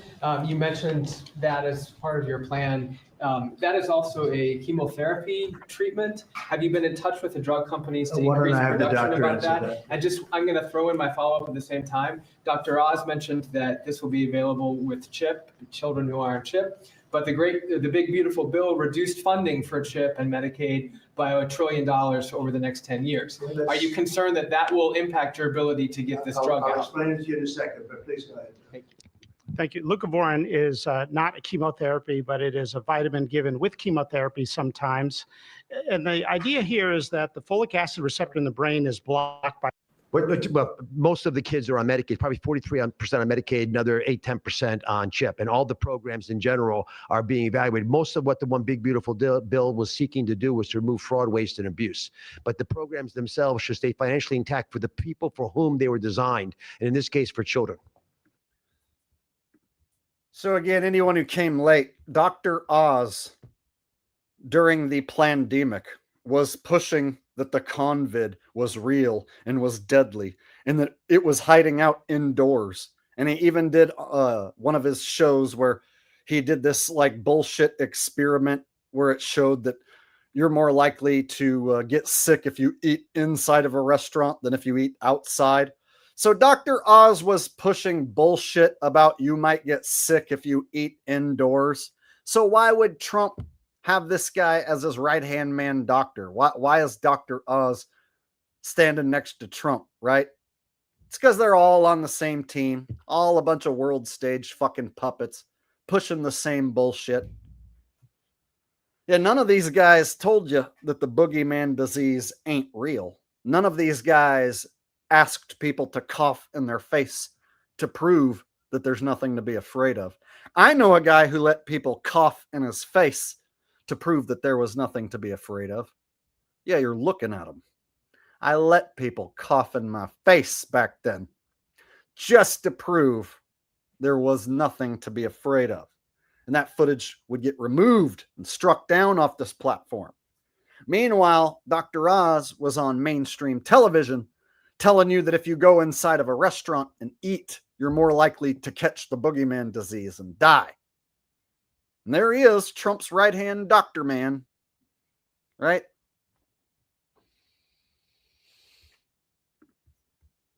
And the only thing we cut, so that's 200 billion positive.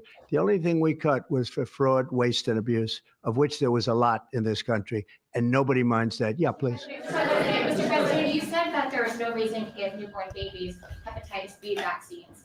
But hepatitis B can be contracted not just through sexually transmitted diseases, sometimes like needles to open wounds. So when you say you feel, is that appropriate to be telling? I think the it's public? absolutely appropriate. I think they should wait till they're 12 years old. Yes, please. They should wait till they're 12 years old. A hepatitis vax. I think they should wait till they're 12. Oh, okay. So you guys heard that. He didn't say that they shouldn't take it. He didn't say that that particular VAXX is dangerous or that it might cause autism. He says they should wait till they're 12. So it's not like he's warning you against VAXXs in any sort of way, is he? I think it's absolutely appropriate. I think they should wait till they're 12 years old. Yes, please. Mr. President, thank you all for being here. You've been talking about reducing autism by spacing out vaccines. Would you like other combined vaccines babies receive to be spaced out like MMRV? What is this again? You've been talking. Speak up, please. Sir. You've been talking about reducing autism by. I think it's totally appropriate for a child to wait until they're 12 years old before they are poisoned. You should not poison an infant. You should wait until a child is a little older before you poison them. I recommend poisoning a child at the age of 12 when they're ready for it. Their body's stronger. They will accept the poison much better if you wait. Spacing out vaccines. Right, correct. Would you like the other combined vaccines babies receive to be spaced out like MMRV?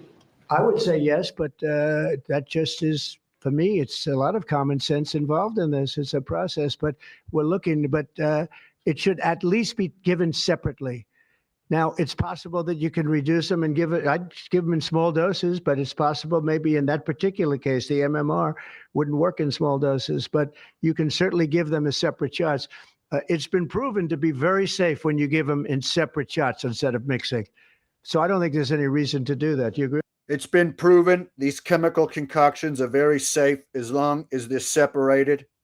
You can take 100 different shots on 100 different days. You're going to be totally safe. But if you take all 100 in the same day, that's when there is going to be a danger, of course. So you could take these shots each day, take one, you're going to be fine. The research shows nothing will happen if you space it out. Chemical concoctions don't hurt you when you space them out. You got to break it up. You got to break it down. All right. If you break it up, you're going to be totally safe. This has been proven. There's a lot of scientific facts that prove if you break it up, you can take any sort of chemical concoction as long as you break it up. All right. But when you start taking multiple shots in the same day, that's when you might have a problem. With it? I'm not a doctor, but I'm giving my opinion. I don't think there's any reason to do that. So it's been proven to be safe when you break them up. But MMR by itself, I've heard bad things about it for many years. Yes, please. It's been proven to be safe as long as you break it up. You just got to break it up, guys. You break it up, you break it down. It's proven to be safe. Is the spectrum too broad, in your opinion? For research purposes, you are dealing with a population of children who might have social boundary difficulties, and then you have children who are, going to grow up to be adults in diapers. I mean, what do you think? We don't know how broad the spectrum is. We don't know exactly where it starts and where it ends, but we do know what we're going through. We're going through some very serious trouble, and we know autism. I mean, it could be bigger, it could be small, a little bit smaller, but the number is unacceptable. And the number, the way it's come down, because the spectrums remain the same, the number, the way it's come down is just unacceptable, meaning come down to that level of 1 in 10, 1 in 12, 1 in 31. Mr. President, medical professionals. Go ahead in the back. Mr. President, this question is more directed towards All right. D-Shay64 said, I only trust AI Abe Lincoln. I know he's honest. AI Abe Lincoln. I was calling out Trump and Biden for being AI, or, the government using AI, Joe Biden, for years. And then I was calling out the government for using an AI Trump. And just, a week or two ago, when Trump gave his speech after the Kirk thing, is when other people finally figured out that they're using an AI Trump. But they figured it was just like that one news interview, like it was just a one-off. Whereas you pretty much have to assume anytime you see this guy on screen now that you might be looking at an AI Trump. And you don't see people throwing a fit about AI Trump. You don't see people like losing their minds that they might be being duped by an AI president, by a government running wild, right? A government who's parading around an AI version of the president. That should freak people the fuck out, that the government is putting an AI version of the president on TV. You would think that that would freak people out, but no, people just assume it was just Trump being too lazy to give an actual speech about his buddy Charlie. So they fired up the AI version. Like it was just a one-off event that they used an AI Trump that one time. So you don't hear any of the channels pointing out this version of him being AI or other versions being AI. No, it was like he only got called out for that one AI speech by only a few channels.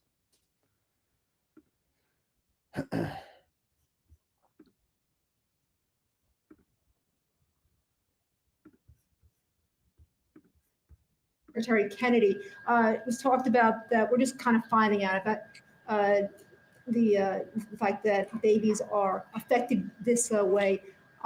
Is there a concern that information is being suppressed right now within HHS, and could an investigation perhaps be launched seeing any more? Well, I think information has been really not given out very freely over the years. Absolutely. All right, I'm about done with this story. I'm getting bored of it. So there you go. Trump talking about Tylenol and autism. Good times, right? All right. So we'll move on, switch topics here. Thought we'd do maybe a little shill busting.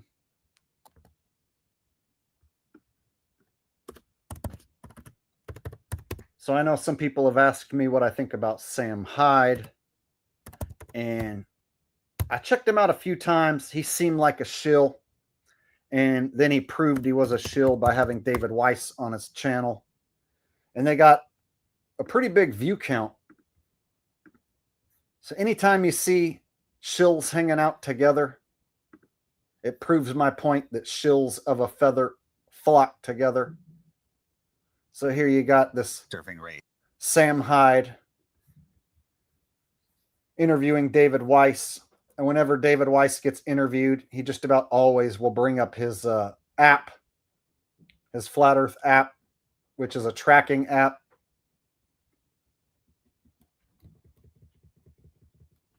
Where is it at? Thought I just saw it. There it is. So he always promotes his tracking app. So my guess is Dave paid Sam so that he could go on his program and push his app. So Dave has been known to pay his way to get on people's channel so that he can promote his app. So Dave is a millionaire. Dave lives in Greenwich, Connecticut, in an area where the average house costs $2 million. The Flat Earth tracking app is a data mining app which steals your information, gives Dave the ability to know exactly where you are on the map, right? And even though he's been called out for having an app that data mines its users and is tracking its users, he still will go on a program like this and push his app. So here you got the two shill bags. We'll just watch a little bit of these two guys, see what they have to say. Years of experience on tankers, drill ships, and military cargo vessels. He brings a distinctive viewpoint shaped by his observations at sea.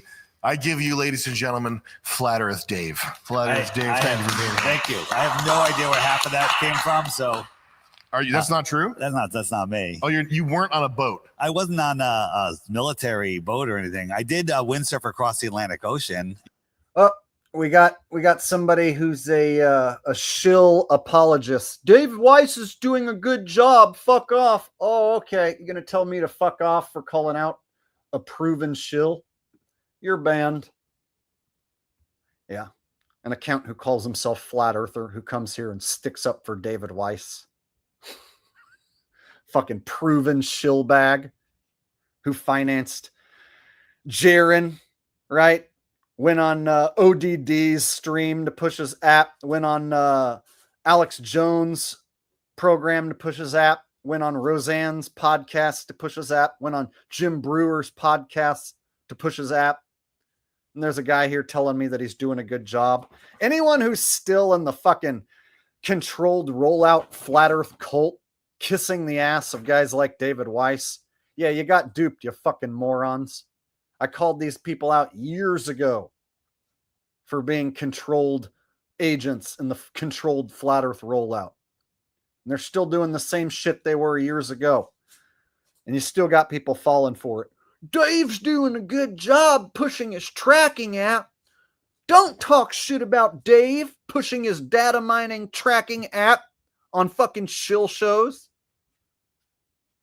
How can anybody still fall for Dave Weiss at this point? But they do. Then they show up to attack me. Tell me to fuck off for telling you the truth.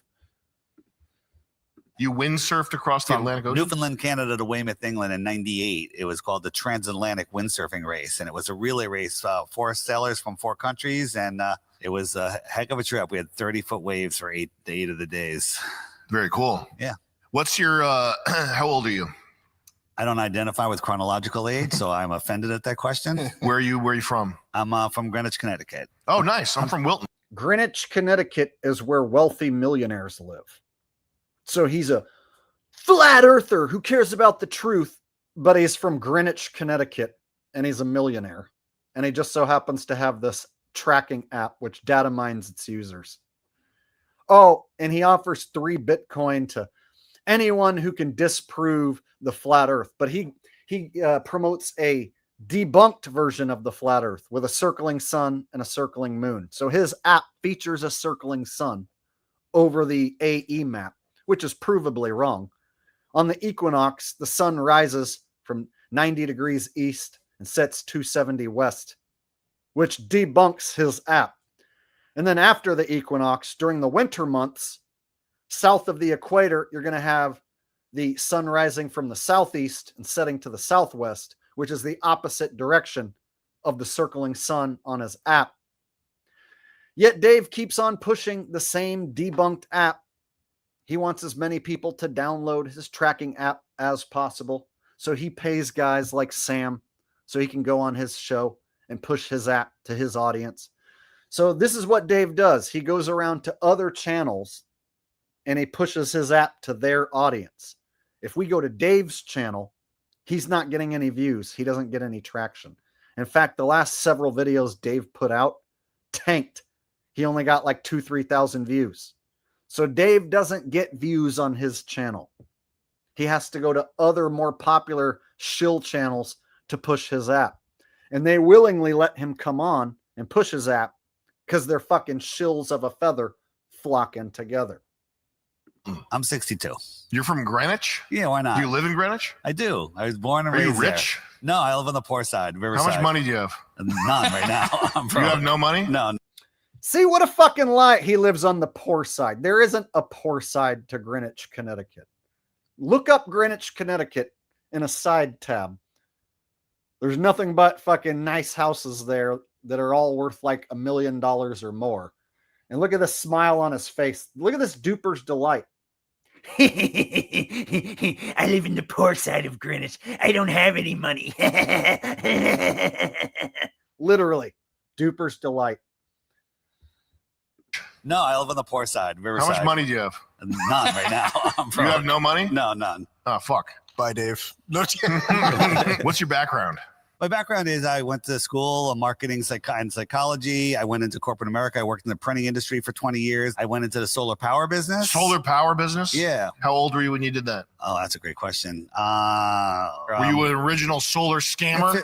15 years. Well, it was residential, the company I went with, and then I brought them into the commercial division. And then I left there and took a couple key players, and we started our own commercial solar power development company. It was doing great. And I was in the middle of Deep Inside the Rabbit Hole podcast, the Flat Earth podcast. So you were doing these crazy podcasts while you had an actual just for job. fun. Yeah, just for fun on the side. And the podcast they fucked up your job. Well, it was interfering. I had one partner couldn't give a crap. The other partner was like Dave, and it was because I was. So Dave did a show with Jeranism, who ended up flipping on the flat earth and flipping on the moon landing. And now Jaron believes everything on TV is real and is a staunch supporter of everything that the mainstream media claims is real. And Jaron was Dave's right-hand man for years, and they did a show called The Baby Truther Show. It was basically an abomination, one of the worst fucking things that ever existed. And yours truly, I called out The Baby Truther Show for being a fucking abomination that didn't have anything to do with the truth or flat earth. And I called them out so much and destroyed The Baby Truther Show to the point where they stopped doing it. So I was basically a key factor in shutting down The Baby Truther Show. And The Baby Truther Show consisted of Dave Weiss, Jaron, Alex Stein, and Rose 777. So you had 4 shills running one of the most terrible shill shows of all time. And I came along and destroyed it by calling them out week after week and pointing out that these were fucking shills running a bullshit show called The Baby Truther Show. They were basically setting themselves up to be debunked by guys like Russian Vids. So they were controlled opposition to Russian Vids. And they had this fake feud going where Russian Vids would call them baby truthers. And then they did this show called The Baby Truther Show, proving Russian Vids right, basically, that they were baby truthers. The whole thing was just, it was like a bunch of shills who had this like fake feud. So I came along and I was like, okay, Russian Vids is a fucking shill, and Dave's a shill, Jaron's a shill, Alex Stein's a shill, and Rose is a shill. And all these fucking shills are putting on this big fucking act. So when I pointed the whole thing out, a few months later, they shut down the show. They stopped doing it. So I am one of the main reasons why they stopped doing The Baby Truther Show. Ralph, stop it.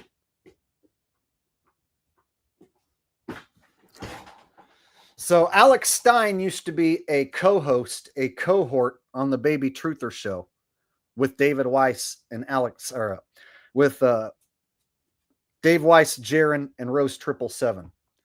And then Alex Stein went from being a co-host, a cohort, to then getting promoted to hanging out with Tucker Carlson and going on Alex Jones' show. So there was a time where Alex Stein was basically some unheard of fucking hack hanging out with Jaron and Dave Weiss. And then he got promoted higher up the chain than Jaron and David Weiss even.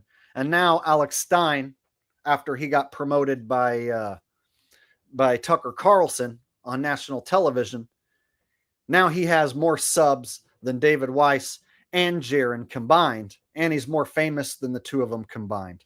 So it's crazy how a co-host like Alex Stein can get his big break on The Baby Truther Show and get promoted up the shill ladder to the point where then he's on Alex Jones' show promoting Alex Jones' boner pills, and on Tucker Carlson promoting the mainstream narrative. So you can tie these shills all the way back to Trump. So David Weiss ties back to Alex Jones. He went on Alex Jones' show, and Alex Jones went on Joe Rogan's show, and Trump went on Joe Rogan's show. So you can tie these lower level shills all the way back to the president through 6 degrees of shill separation. So you can take a low level shill like Rose 777, who ties back to Jaron, who ties back to Dave, who ties back to Alex Jones, who ties back to Joe Rogan, who ties to Trump. See, 6 degrees of chill separation. These motherfuckers connect to each other from the tippity top all the way down to the bottom of the barrel.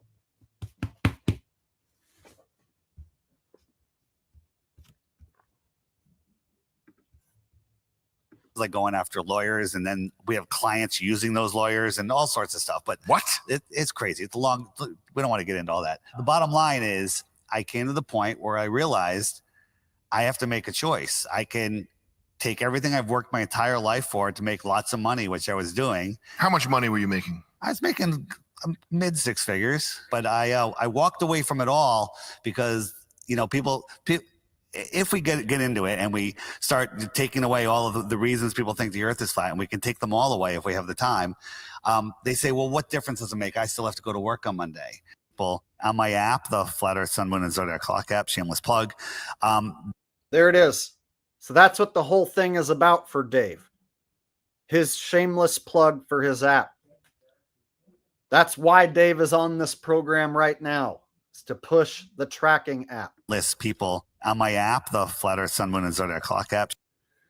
Sun, Moon, Zodiac Clock app, where he has a circling sun and a circling moon over the AE map, which is provably wrong.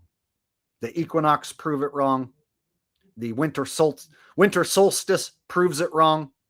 So you can't take one sun and one moon and spin it around on top of this map and get the sunrise and sunset angles correct, or the moonrise and moonset angles correct. It is debunked. It's a wrong model of the flat earth. And so Dave is the millionaire who pushes a wrong model of the flat earth, which is also a data mining tracking app. And he gets people like Sam Hyde to let him on as a guest, and they use the subject of the flat earth as the guise so that he can give his shameless plug for his app. Shameless plug. There are currently 225,000 or 220,000 people currently using it. These are 220,000 people currently using his app. And the app is like one of these apps where you can download it for free, but then all these extra features you have to pay for. So he gets you to download the app, and then he can get you through add-ons and extra features to start paying for it. And then he can bill you every month.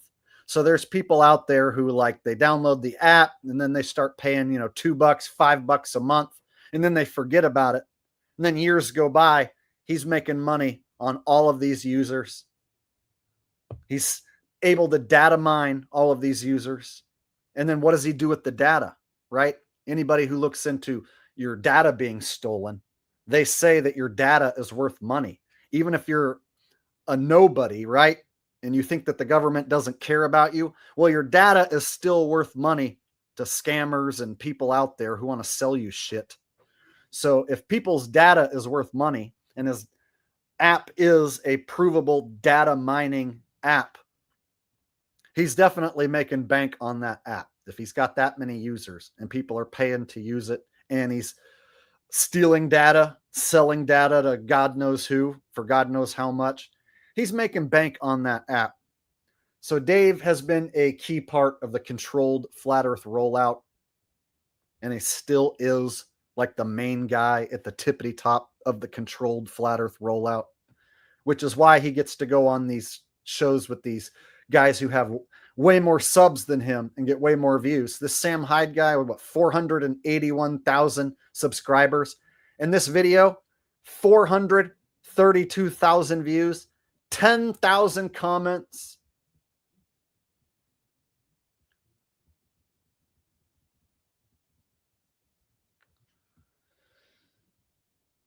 So this just goes to show you that this Sam Hyde guy is a fucking shill, because he lets this fucking shill come on his program and push a data mining app. There are people just here on the East Coast that are flat earthers. People say, oh, good luck getting a job, right? Nice fake laugh there. You hear the fake laugh? 1,000 people currently using it. These are people just here on the East Coast that are. What was so funny about that? He said, here's people on the East Coast And then Sam Hyde does this weird fake laugh. Currently using it. These are people just here on the East Coast that are such fake ass scumbags. Flat earthers. You know, people say, oh, good luck getting a job, right? Well, guess what? I would only hire flat earthers. We'll only hire flat earthers. Right? Think about it. You want to hire somebody to build a cabinet, and you got 10 applicants, and they're all relatively the same qualifications, but one of them maybe is a little less experienced, but he's the only flat earther. Yeah. He's getting the job because he can think. Yeah. He has the ability to think, you know, and it's not just the US, it's UK. This is worldwide. You're and blowing up in the UK over there.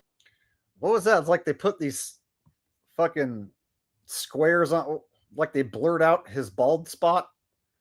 It's almost like they don't want you to see that he's wearing a hairpiece, or don't want you to see that he's bald, so they blurred out the spot on his head. That's weird.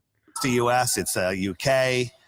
This is worldwide. You're blowing up in the UK over there. Once you go flat, you never glow back because you can't. You would have a hiring policy that discriminates. 100%. 100%. We actually. There's another fake laugh. That's so cringe. And there's people out here who love this guy and think he's so funny. Yeah, how funny is it when he fake laughs at what Dave Weiss is saying? Policy that discriminates. 100%. 100%.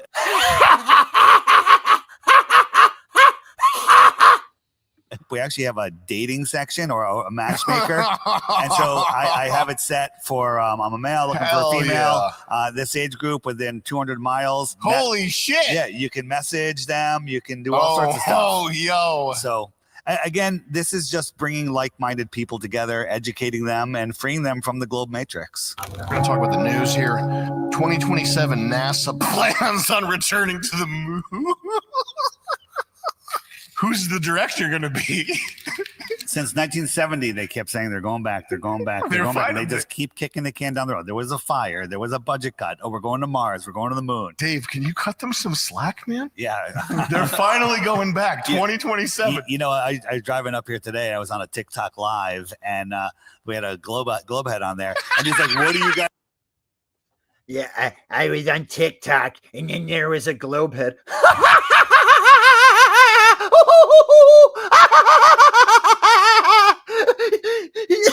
He said that he was on TikTok and there was a globe head, you guys. Did you hear that?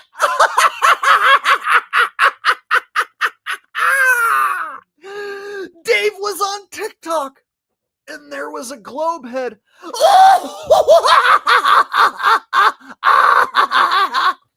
I was going to do in 2 years when Artemis goes to the moon. And I'm like, really? You haven't seen how many times they just keep doing this, and they just like, it's coming, just 2 more years, just 2 more years. Hell yeah. So stupid. That's fucking awesome. Hell yeah. That's fucking awesome. Yeah, well, now I know what Sam Hyde is. He's a fucking unfunny hack loser fucking bitch who fake laughs at Dave Weiss when he doesn't even say anything that's funny. Like, nothing that Dave Weiss said was laugh-worthy, right? I would argue that he didn't say anything that was even slightly humorous. So the fact that he had to, like, overact and do these ridiculous, cringy, fake laughs just goes to show you that Sam Hyde was told he needs to make David Weiss look as good as possible. So he went out there and faked laugh as hard as he could at shit that wasn't funny at all. Yeah. So there you go. Anyone who follows Sam Hyde, well, you follow a guy who promotes shills and pretends to laugh at them. You know what? I wouldn't do that. I would never let Dave Weiss come on here and push that app to you guys. In fact, if there was a situation where me and Dave Weiss were going to exchange words, I would expose the living shit out of him and his app. I would start pulling up SunCalc and show the sunrise and sunset angles, and I would debunk the fucking shit out of his circle sun and circle moon and his app. And I would talk about the fact that it's a data mining app, right? I would connect them back to all the fucking shitbag shills that he used to run with, like Robbie Davidson and Jaron and Karen B, right? So yeah, Dave would not dare debate with me or exchange words with me. And I would never, ever have him come on here and promote that app to you guys. But Sam Hyde, he's got no problem with it. Looks like he loved Dave. Looks like he was having the time of his life. So I've seen Archaics do the same thing. Archaics brought Dave on, and I've had people come here and tell me that Archaics is a legit dude. And I've made fun of Jason. Hey, brother, I drink bourbon in my coffee, and I'm going to have a guest on today that needs no introduction. I'm going to let Dave Weiss come on and promote his tracking app to all of my audience because we drink bourbon whiskey inside of our coffee, brother. So I told people Archaics is a fucking shill who promotes other shills, and I got attacked by some of Jason's fanboys who were like, dude, Archaics is legit. I can't believe you're attacking Archaics. Meanwhile, he lets fucking Dave Weiss come on and promote his goddamn tracking app. And I've told y'all, shills of a feather flock together. You can't be a legit dude and let Dave Weiss promote his fucking tracking app on your program and still be considered legit. Not in my book. That provably makes you a fucking no good shill. So yeah, any of you guys out there still following these hacks, these fucking proven shills, I told you. I done told you. Told you years ago, in fact. And I keep getting proven right. I've been proven right so many goddamn times, I get sick of how right I am all the time. No, I don't.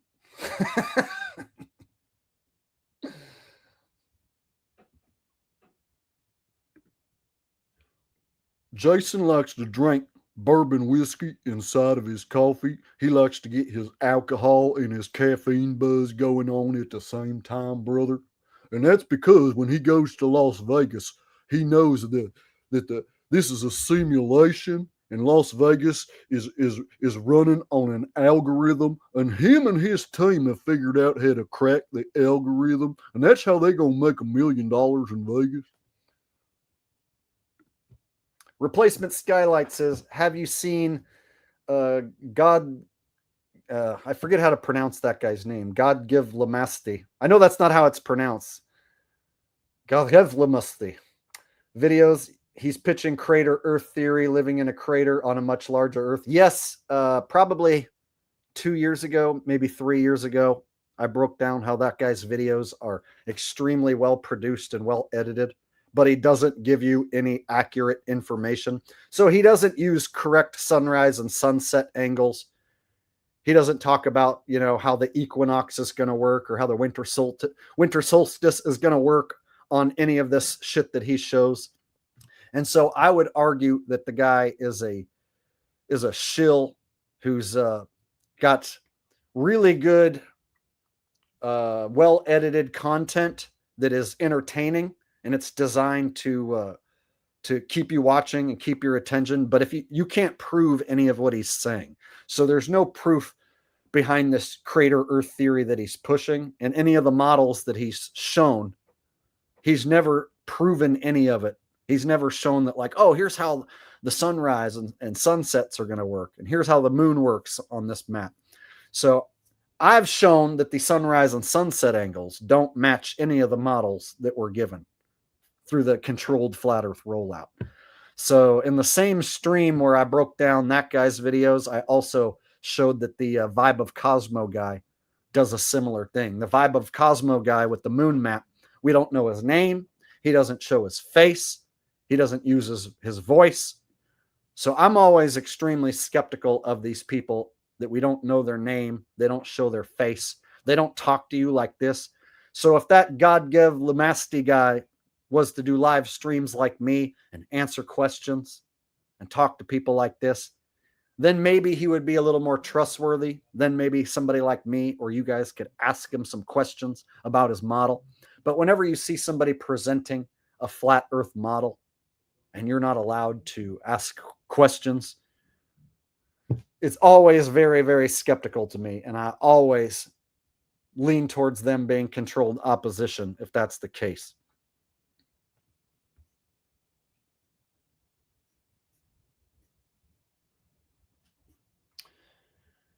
So yeah, I do agree. His stuff is entertaining. It's extremely well edited. and visually it looks really good. But if you break down some of the shit that he's said in those videos, there's literally no proof for it. So he talked about how the NASA shuttles are like airplanes. And then he made this claim that those airplanes are used to leave the crater and go to the next crater Earth, right? But there's no proof that they're using those NASA shuttles to fly to other craters. So that's just some shit that he's like pushing, but he doesn't have any proof. So anybody pushing a model, but they don't use the official sunrise and sunset angles, it's typically some shill shit. Because if you do use the official sunrise and sunset angles, the observed data, then what you come to find is that we're all seeing our own sun, and you can't triangulate the sun or the moon. So whenever you see somebody put the sun and the moon as one singular physical body over their map, like Dave Weiss, for instance, or this Vibe of Cosmo guy, they don't tell you that each person is seeing their own sun at an independent angle that doesn't triangulate, which is what is actually happening. If you look into where the sun rises and where it sets, each person sees their own independent angle to the sun. And if you take those angles and you model up different observers on the same map looking at the sun at the exact same time, they aren't looking at the exact same sun. The angles at which we all see the sun don't triangulate back to one singular sun or one singular moon. So it seems as though when you apply the observed data that we're all seeing our own sun and our own moon. But very few people will bring up that fact. In fact, I'm one of the only ones.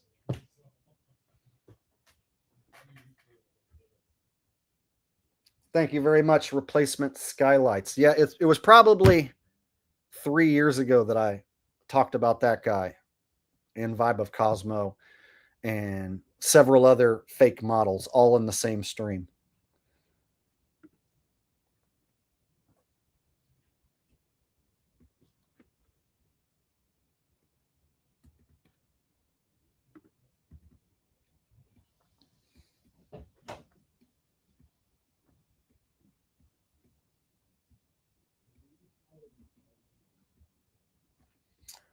All right, make sure to hit the like button if you haven't yet. It's quick and easy.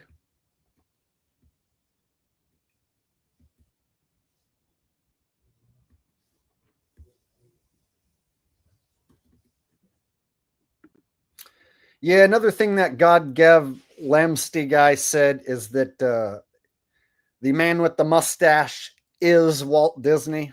And then he claims that Walt Disney World is a map of how to escape the crater. See, these are very bold claims. And a claim like that, you need to have extraordinary proof. So it's one thing to say that the man with the mustache is Walt Disney, because they do look alike.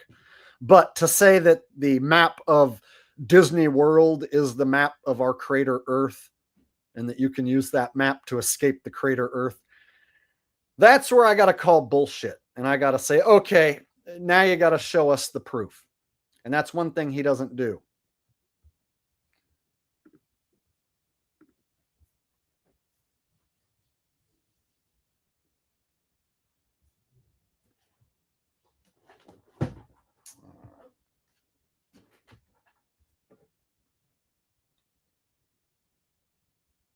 Oh my God, we got a Alex Stein fan here.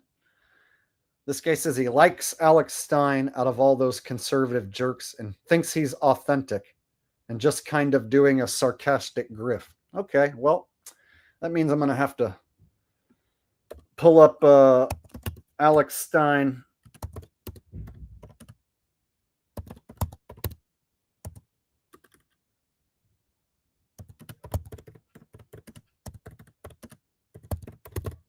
At Target. So this is the guy that you like, bro. I'm glad that you stepped up and let us know that this is who you like. This is the guy you like. This is your hero. This is the guy that you're sticking up for. Yes, this is cut privilege.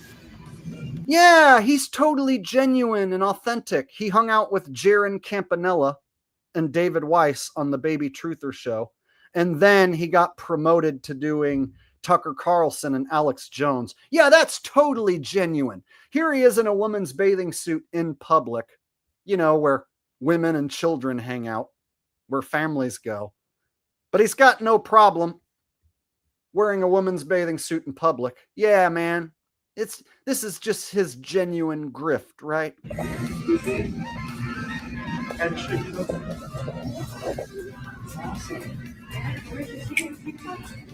Yeah, I saw the TikTok too. It's nice to be. That's good. Yeah, you should be careful who you stick up for.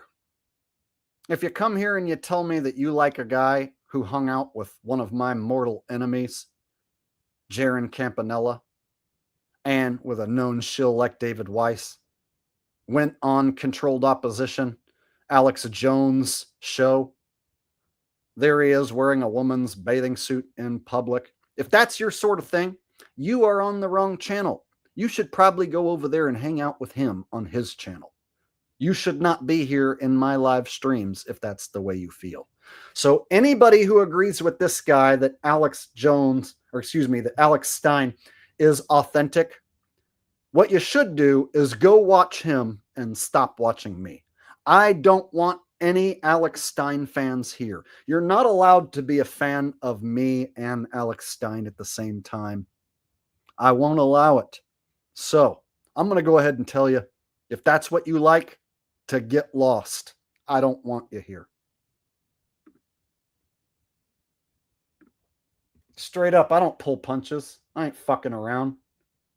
If you're going to come here and tell me that you think that that man right there on screen is genuine, then you are in the wrong place. This man is genuine. This is what a genuine man looks like. This is what a genuine man acts like. This is what a transparent human being is.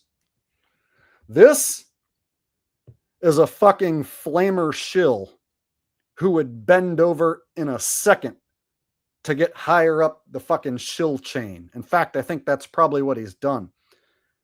With a last name like Stein and with the way he acts, my guess is Flamer Stein bends over for anyone and everyone if it means he can get one step up the shill ladder. There you go. We got any other Alex Stein fans in the house? Replacement Skylights said Stein is an agent provocateur. I mean, if they promote you from the Baby Truther show, from hanging out with Jaron and David Weiss to hanging out with Tucker Carlson and Alex Jones, what does that tell you? Is that what a regular, genuine guy does? Hang out with Jaronism and David Weiss and act like a flamer to the point where Tucker Carlson brings you on his show and gives you the rub? Tucker Carlson promoted this dude on mainstream television, and overnight he got 100,000 new subs. He didn't used to have hundreds of thousands of subs, but once he did Tucker Carlson's show, Tucker Carlson promoted him as this new funny comedian that everybody should go check out. So by the next day, he had like 100,000 new subs. You think that happens to regular, genuine guys?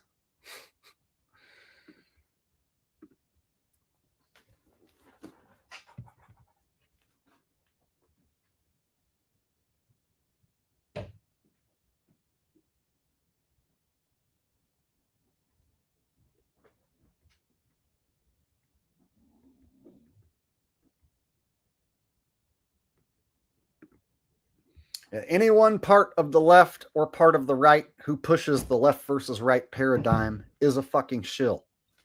Tucker Carlson is a fucking shill. If he promotes you on his program, it's only because you're a fucking shill. Anyone who he promotes is also a shill. There's not going to be any genuine truther that's going to get the rub from Tucker Carlson. Alex Jones Everybody here who listens to me should already know that Alex Jones is controlled opposition. It ain't even the same Alex Jones anymore. But you don't hear Alex Stein talking about how Alex Jones has been replaced. No, instead he went on there and helped them sell his male enhancement pills. Helped them push Alex Jones products.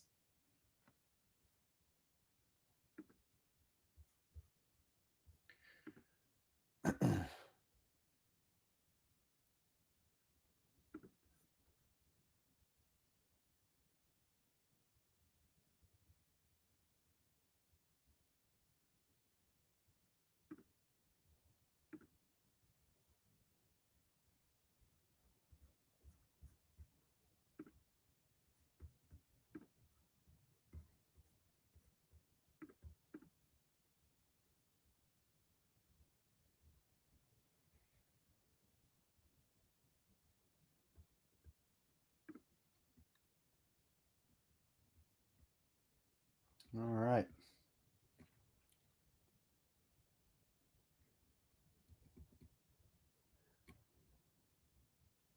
All right, well, I'm about sick of talking about these shills. They kind of piss me off and put me in a bad mood, but I think it is important to show you how shills of a feather flock together. I've said this for years. This is one of my favorite sayings. Shills of a feather flock together. They always cross promote and cross pollinate each other. If they're not kissing each other's ass, you might even see them in a fake feud, which is another way they cross promote each other. So right now, Dave Weiss pretends like he no longer is friends with Jaron, but they were best buds for like a decade. But now they have to pretend like they aren't friends anymore after Will Duffy, the fake pastor, showed up with his final experiment.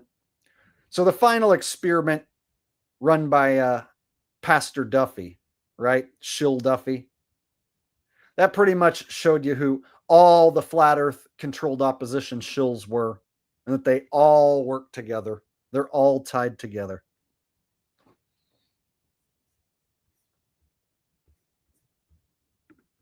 Yeah, so if they aren't promoting each other by kissing each other's asses, then they're in a fake feud with each other.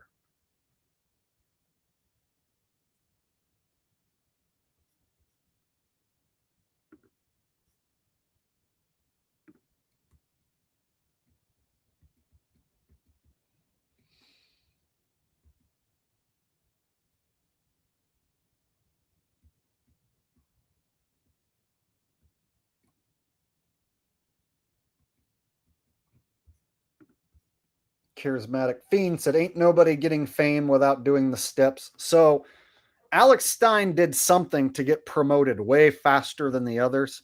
Alex Stein was a co-host on the Baby Truther show. He was not famous. Nobody knew who he was. I only knew who he was because he was on the Baby Truther show, and I was in the middle of exposing the Baby Truther show as being an abomination to the truth.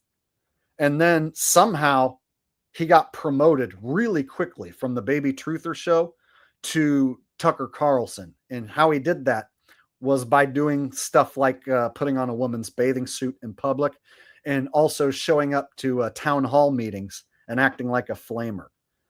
So his work at the town hall meetings, where he would act like a triggered lefty, and then him putting on the woman's bathing suit, that's his humiliation ritual. I believe that's what got him promoted so quickly to where then he gets to go on Tucker Carlson's show and get the rub from Tucker Carlson. Tucker Carlson says Alex Stein is this new comedian and everyone should go check him out. And then the very next day, he's got hundreds of thousands of new subscribers. That's how quick it happens.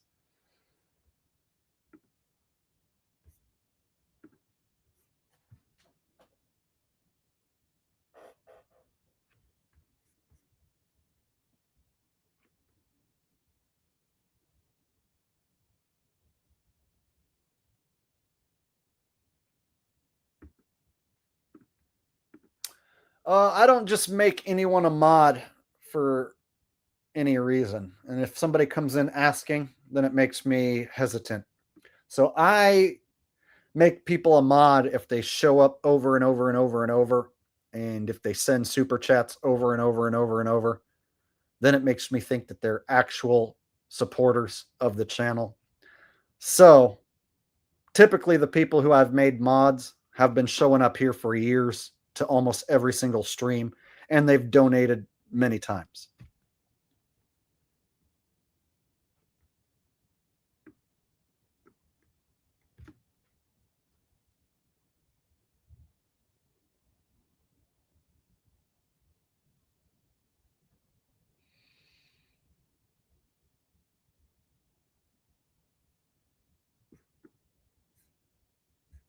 All right. So here's something completely different than the subjects we're talking about that I wanted to bring up. And I even wrote it down so that I wouldn't forget. I was watching some classic concert footage.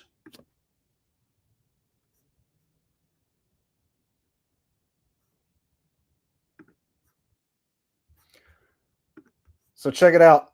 I saw this classic concert footage the other night. Leonard Skinner performing Freebird in 1977.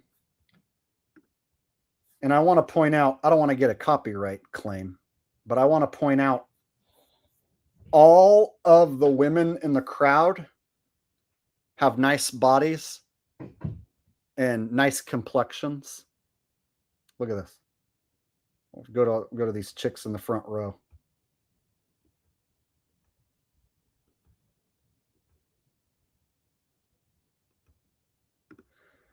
So look, all the women have nice complexions.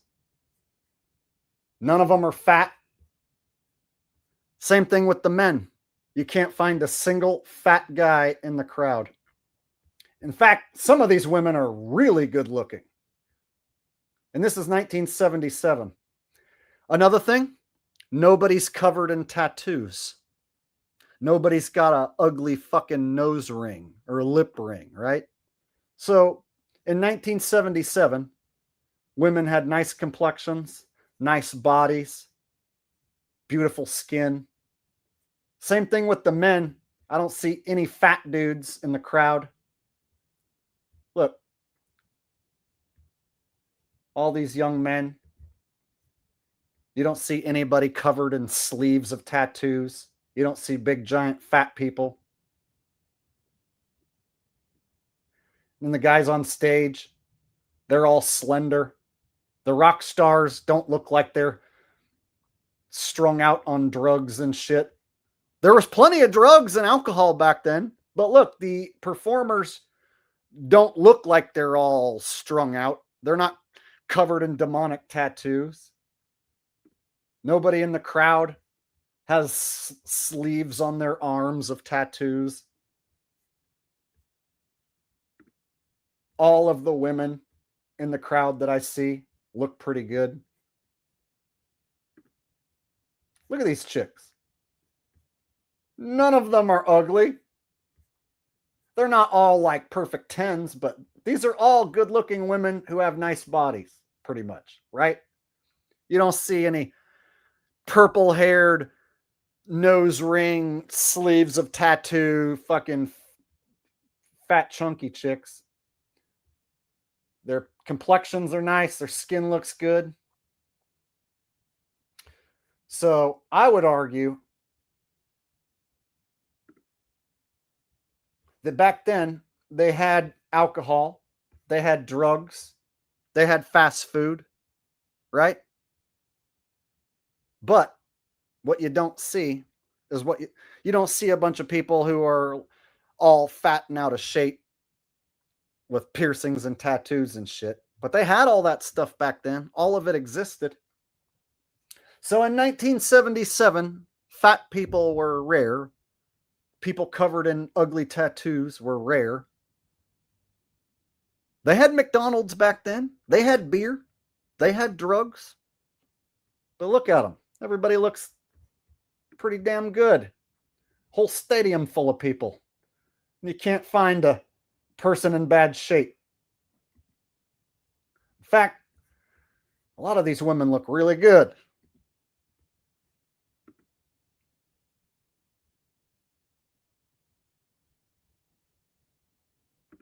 Look, pretty damn good shape.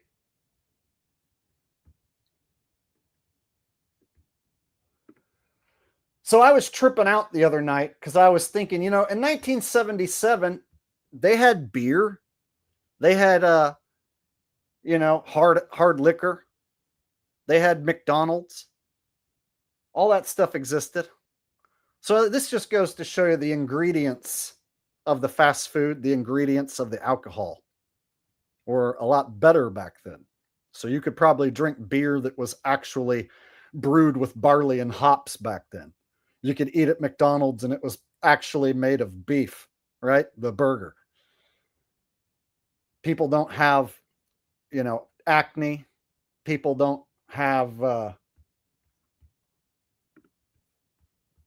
rolls of fat hanging off their body. So when you go back and you look at old footage from the 70s, you definitely see a huge difference. Fat people were rare. Yeah, definitely before the GMOs.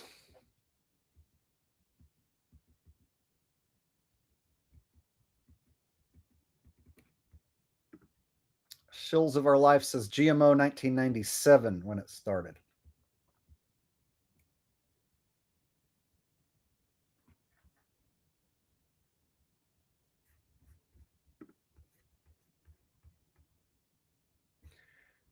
Yeah, go back and check out some late 70s footage. Nobody desecrated their body with sleeves of tattoos. Very few people did that. Whereas nowadays, you go to a concert, you're going to see people covered in tattoos and piercings. They're going to have acne. There's going to be people who are fat tubs of lard out there in the audience. But not back in the 70s. Nope.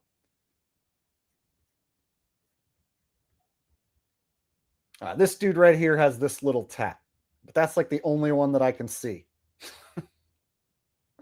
And the performers in the bands, they were all like slender dudes in good shape too.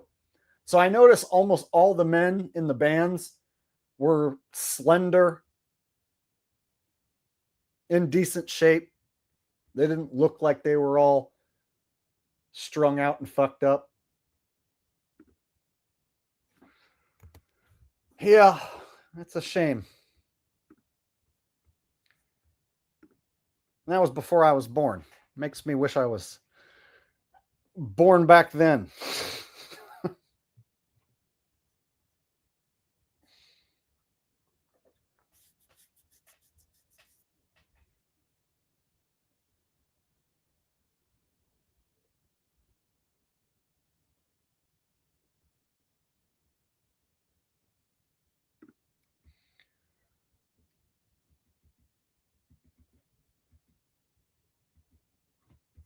Lucifer says in 1980, everything was non-GMO.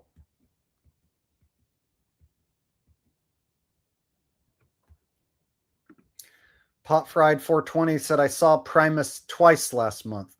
I saw Primus and I wasn't that impressed. It's kind of a boring show that they put on, personally. Now, I like Les Claypool, and he was a influence on me slapping the bass, but Les Claypool can't sing, and his voice starts to get annoying after like half an hour. Every song. Hey kids, doopy doo! Look at me, I'm Les Claypool. And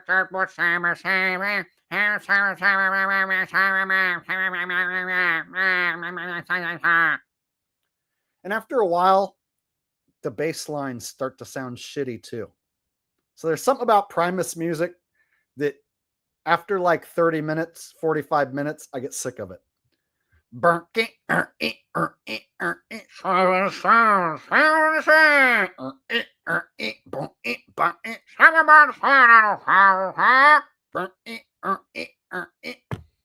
Hey, kids, look at me. I'm Les Claypool.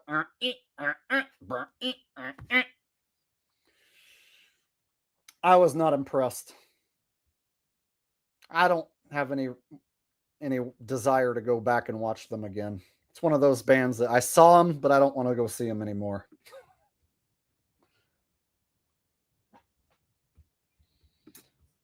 I liked Korn a little bit when I was younger, but now I'm a 42-year-old man and I just don't have any desire to go see Korn. And I watched just the other night, it's funny you bring it up. Just the other night, I watched a live version of one of their shows that they just did recently.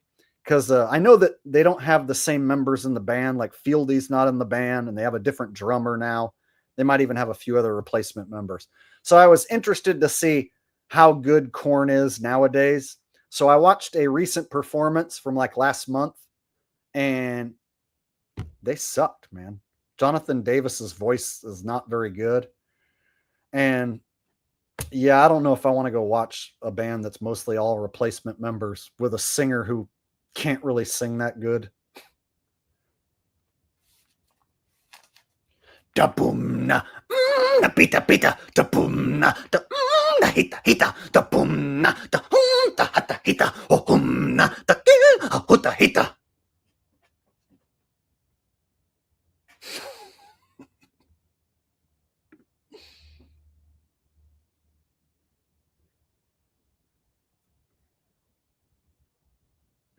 I actually went to go watch my favorite band play, Blue Oyster Cult, but they were opening.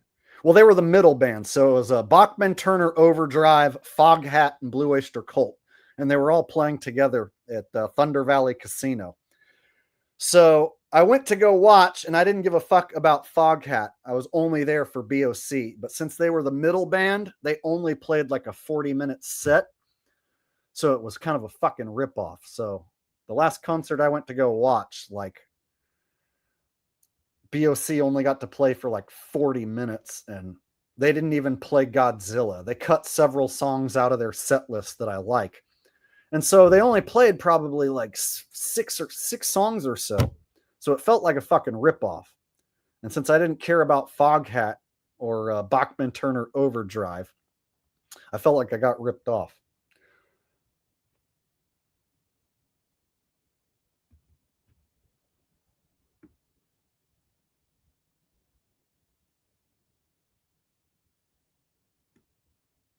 Recon Willie said, Korn always did suck. They were never my favorite. I had a friend who loved them back when I was a kid, but I never got into them as much. But then again, I was never really a big fan of the nu metal stuff. Like, I thought some of it was okay, but I was never a gigantic nu metal guy. So there was a bunch of people who went crazy for Korn and Limp Bizkit back when I was in high school. But I don't know, there was always something about that music that I just couldn't fully get into.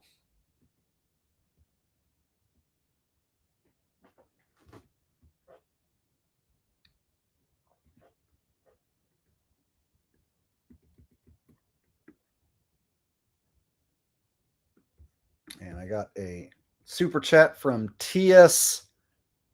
Mackin. TSMACN.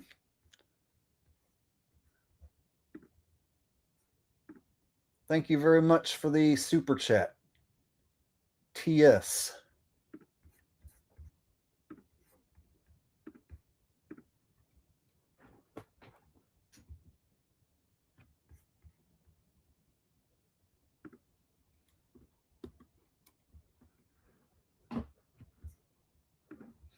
So yeah, Foghat opened up the show, and so I was in my van pre-gaming, drinking a little bit, smoking some weed before the BOC show. And so when I went in, Foghat was playing Slow Ride. So I caught the last song, Slow Ride. And then there was a intermission. And then BOC played their set. And then there was another intermission, and then Bachman-Turner Overdrive went on. And I just left after BOC was done. I didn't even stay and watch Bachman-Turner Overdrive. I just didn't even care. Like Bachman-Turner Overdrive, there's only like 2 or 3 songs that I know. And I just don't care. And I was disappointed that BOC only played 40 minutes. So I just left. That'll be the last time I go watch them if they're playing with another band.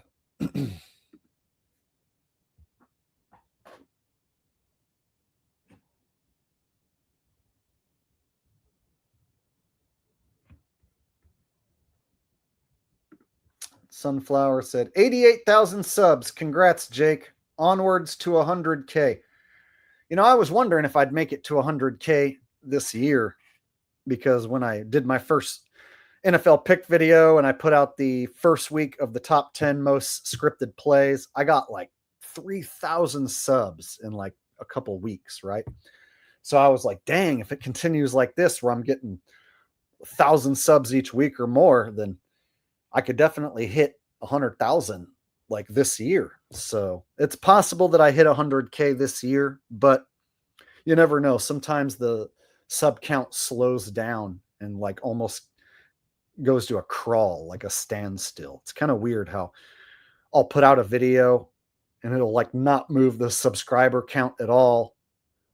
And then out of nowhere, I'll put out a video that does well and it'll just kaboom, 500 new subs, 1,000 new subs overnight. So it kind of all depends on whether my videos take off or not. And so I might make it to 100K this year, but if not this year, then next year for sure.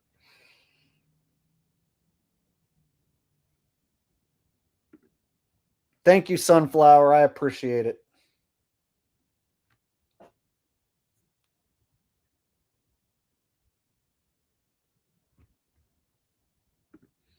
Well, they definitely suppress my channel during the off season when I'm not talking about the NFL.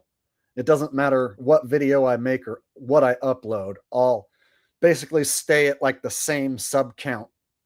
And then when I talk about football being fake or I make picks, then suddenly the sub count starts going up again. So it's like my sub count only goes up during football season.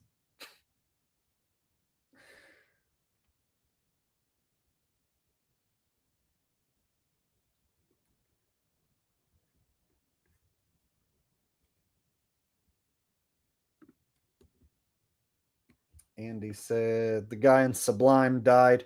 Well, they have some other dude who sings now. So Sublime still tours. But they have some other guy. I think his name's Rome or something.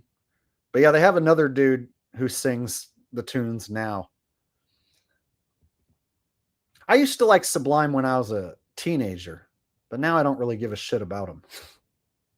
Like if somebody gave me a free ticket, I might go to their show, but I'm not going to pay to go see replacement member Sublime.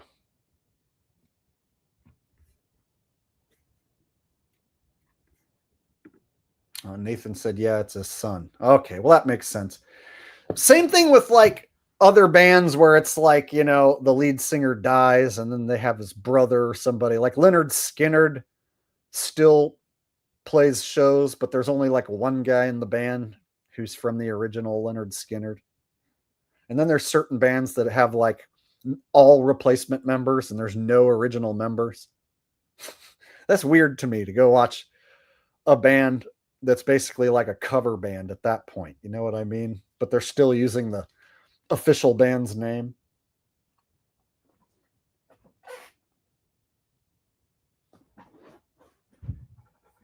That's, yeah, Foreigner. That's the example I was looking for. So I've heard Foreigner has like nothing, like no original members, just only replacement members. So even if they put on a good show, it's like you're not really seeing Foreigner.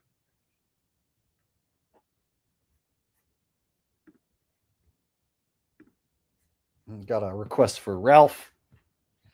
There he is, right here. There's Ralph. He's hanging out right next to me, see? Hi, Ralphie. Hi, Ralphie. Come here. Come here, Ralphs. Come here, Pippi. There's the Pippi. He's a good boy. He's a good boy. Come on, good boy. There, Wolf. He's waiting patiently for me to end the stream so we can go on a walk. He's a big boy now. So in October, he's going to be a year old. He was born in mid-October. This is the only dog I've ever had where I actually know his birthday, and I can actually keep track of how old he is. My last dog, I wasn't sure how old he was. I had no clue when he was born. The cool thing about having a dog that is a purebred and you know when they're born is like, I know his genetics. I met the dog's mom. I met the dog's dad. I know where he was born. I know the day he was born. So it's kind of neat to know like all the background info for your dog. So in mid-October, we can even do a birthday celebration for Ralphie when he turns 1. My Pippi. Pippies.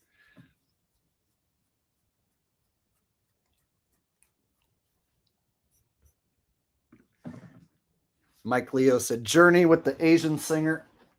Yeah, but that guy does pretty good.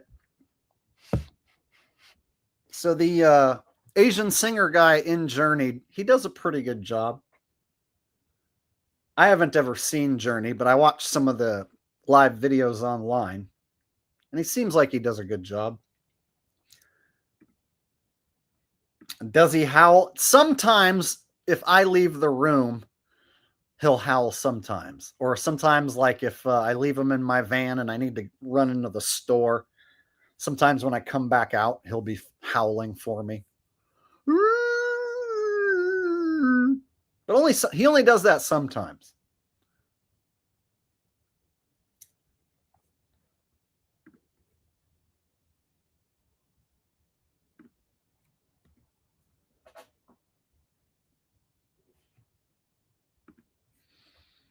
Rachel Revolution said the new singer of Yes sounds exactly like the old singer too. Well, why would you go watch them when you can watch John Anderson, who is the old singer of Yes? John Anderson put together his own band, and the backup guitar player and keyboard player from Blue Oyster Cult is the bass player for John Anderson and the Band Geeks. So I would argue John Anderson and the Band Geeks is the better Yes band than the band who calls themselves Yes. So I don't know if you've heard, but the old singer of Yes, he's got his own band now, and they sound terrific. And so in a side-by-side comparison, I think John Anderson and the Band Geeks are the better Yes than the band who calls themselves Yes. Here, I'll show you a clip.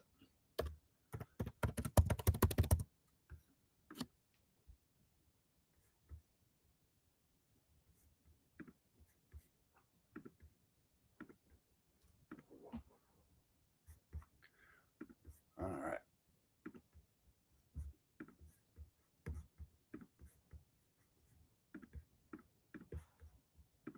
So yeah, if you like the music of Yes, definitely go see John Anderson and the Band Geeks. It's the original singer, and then the Band Geeks, they play the music flawlessly. And then Richie Castellano, he plays the bass on most of the parts, but then on Owner of a Lonely Heart, he plays the guitar.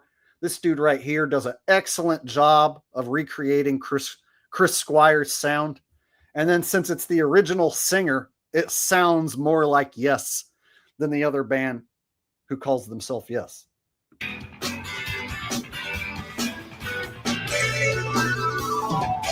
Music, dance and sing.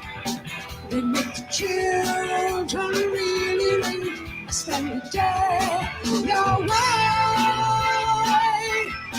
Darling, morning driving through the sun, even in the valley. Yeah. Okay, so yeah, there's 2 bands playing Yes music, and this one's the better one.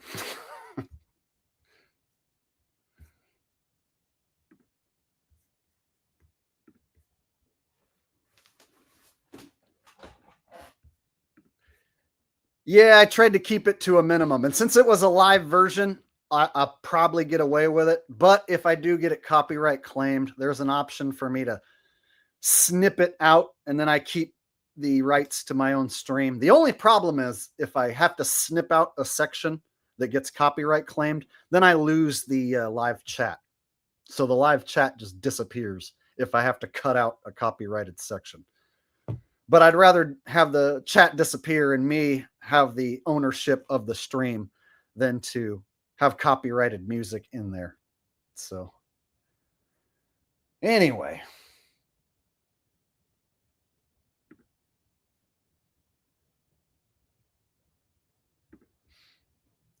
He said he didn't know about that. So a lot of people don't know that John Anderson, the original singer of Yes, has his own band and that they play Yes music.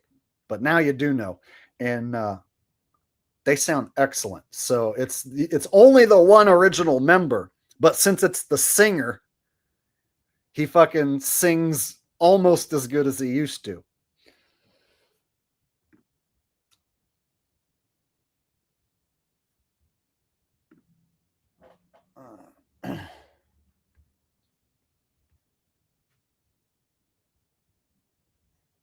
Can I make fun of Jack Morgan? Maria. All right, we sound good. Huh, I make 6 figures a year. I live in my mom's house. My mom died from alcoholism. Yeah, it's fucked up. I make 6 figures. I'm literally 35. I drive an old Cadillac. Yeah, I was telling my girlfriend, wow, take a hit. Metaphorically speaking, wow. There you go.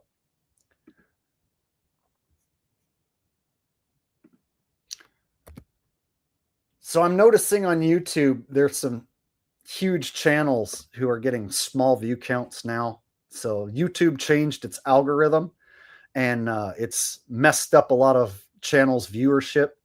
So my channel's doing okay because I have the NFL stuff right now, but there's some channels that have millions of subs that are getting like the lowest view counts that they've ever gotten. Whereas people like Jack Morgan don't seem to be affected by it. If we go to Jack Morgan,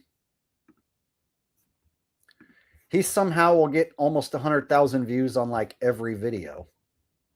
And he just jumps around from subject to subject. It doesn't seem like it matters what he talks about. He can talk about people getting laid off or cars not selling or, people getting fired over talking about Charlie, women who are upset that no men want to date him. So he can talk about whatever subject he wants. And he basically will just give his fucking lame opinion. And he'll always get around 100,000 views. I find that odd. Whereas if I jump around from subject to subject, my view counts range dramatically, right? So if I try and make a video about something seriously wrong with women, and then the very next video talk about like why cars aren't selling, I'm going to see 2 totally different view counts. Whereas Jack will get, hundreds of thousands of views on like every fucking video. And his opinions are nothing anyone else couldn't tell you. Like, what is Jack telling you that's so important that you just have to hear it? Like, well, take a hit, metaphorically speaking. Sure. I was talking to my girlfriend the other day. I was like, this is crazy. I drive a Cadillac. I drive an old Cadillac. I live in my mom's house. She died.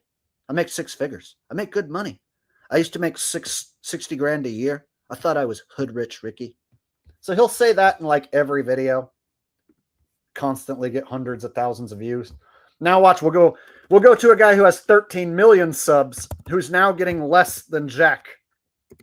All right, so we go to Davey504. Davey504 has 13 million subs. And now he's getting about the same amount of views or less than Jack. Look at this. 4 days ago, Davey put out a video that only got 77,000 views. If you got 13 million subs and you only get 77,000 views, that's a big fucking issue. That would be devastating to have that many subs and get that low of a view count. So it's crazy to see a channel that used to get tens of millions of views, right? 37 million, 22 million, 22 million, 21 million. But now his last video, 77,000. That's terrible. So to see Jack Morgan get more views than Davey504, something wacky is going on YouTube, y'all. And it's not just Davey. It's like I'm noticing other channels are getting really low view counts, like Stevie T. He got a really low view count on his last video compared to what he usually gets. So Stevie T's got 4 million subs.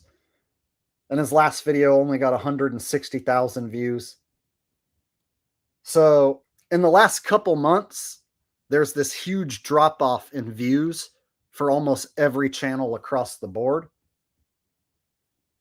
So look at this. Stevie T was getting like between 500,000 and 1 million on almost every video.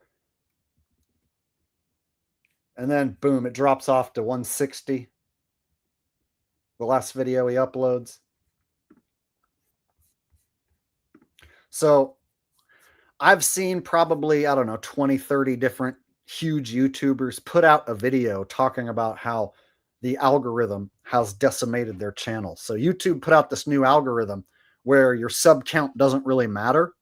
And they just try and find people who they think will watch your video.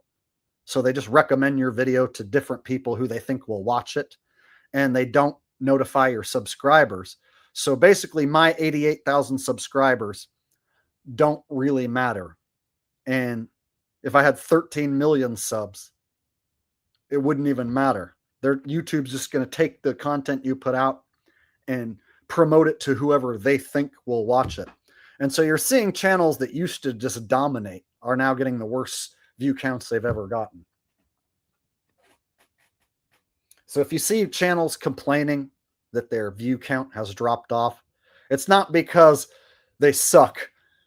There's something happening on this platform where like huge channels are getting the worst numbers. And when they go in and look at their analytics, they're showing that the people who watch on their computer, that those numbers are down drastically. So it used to be like you'd check your numbers and you could see how many people watch on their phone, how many people watch on their computer, how many people watch on their television. And so people's computer views were usually the most views out of all the views that you're getting. It was usually people watching on a computer or laptop. And now people's laptop and computer views are down by like 50% or more. So now a lot of channels are showing that their mobile phone views are the most. So some weird shit is happening to where people on their computer aren't getting notified of these people when they upload a new video. Whether they're subscribed or not doesn't even matter.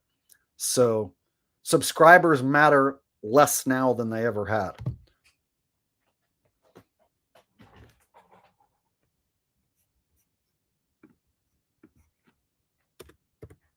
So there's something that definitely went down in August where they changed the algorithm.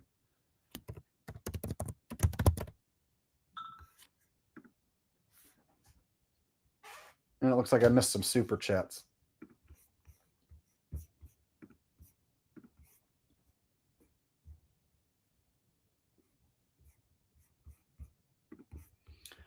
My bad, y'all. Let me go back and get these super chats.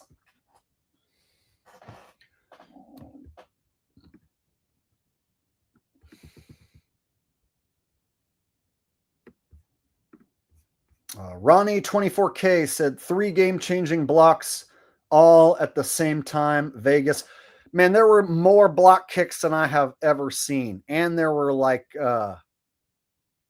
several missed field goal attempts where you could totally see that the ball was being manipulated in the air. There was only one doink in the Kansas City and Giants game. But yeah, the amount of blocks, I don't ever remember seeing that many block kicks in a given week. I put 2 of them in my top 10 most rigged plays of the week video. So anybody who hasn't watched the top 10 most scripted plays video, check that out when the stream ends. And Sunflower with a donation. Treats for Ralphie or anything else you need. Thank you. That's very sweet of you. I should probably buy some bones for Ralphie.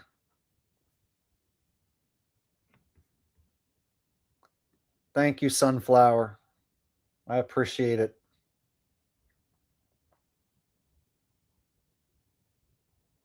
And thank you, Rose, for reminding me that I missed some super chats.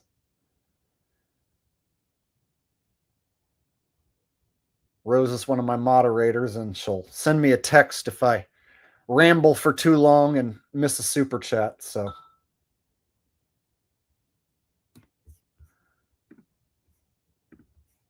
and it looks like I got one from Lemming in a shiny metal box. He says, Sir Jake, I attended a high school football game last weekend and Return of the Mac was playing pregame through the scoreboard. Random occurrence or shout out to Jake the Awake? No, Return of the Mac was a popular song when it came out, and it does get played every now and again. It is a pretty decent song, so it does get some replay. So even though it's, I don't know, like 15, 20 years old, people still play that song. So didn't have anything to do with me, I'm sure. But in the high school game, did you notice that the pass rush got to the quarterback really fast and that the defenses look like they're trying to make a tackle on like every play? You don't see kids diving at the ball carrier's feet and whiffing like you do in the NFL. And then the defensive line in a high school game, they're usually trying to get in there and sack the quarterback as quick as possible. And so quarterbacks in high school games are usually under duress. They usually don't have much time in the pocket to throw the ball. So in the NFL, you'll see a guy standing around in the pocket with all day to throw. None of the linemen can get to him. And then you see guys diving at the feet of the ball carrier and whiffing. You go watch a high school game, you actually see real hits, real tackles, real pass rush. If you get two good teams together and you have a defensive battle, it's like a totally different look and feel than an NFL game. NFL doesn't like defensive struggles. So that's why they have teams make mistakes and drop the ball on purpose, and they have quarterbacks, standing around in the pocket, finding wide open receivers. And you got defensive linemen will get in there and look like they're trying to sack the quarterback, but they'll purposely let the quarterback go free and escape the pocket. You don't see that shit in a high school game. Real football has a different look and feel to it. So anybody who wants to go watch real football, go watch a high school game or a junior college game, a game where there's no betting line. It looks and feels completely different than the fake, phony pro shit. Thank you very much. Lemming in a shiny metal box. I appreciate it. Shady Davy D says, LaFleur Network is close to 10K subs. I was wondering, subscriber count only matters to small channels. Come sub up. So you want your channel to grow, and it's addicting to see your subscriber count go up. Nobody wants to see their subscriber count go down or just stay the same. But right now, currently, subscribers matter less than they ever have.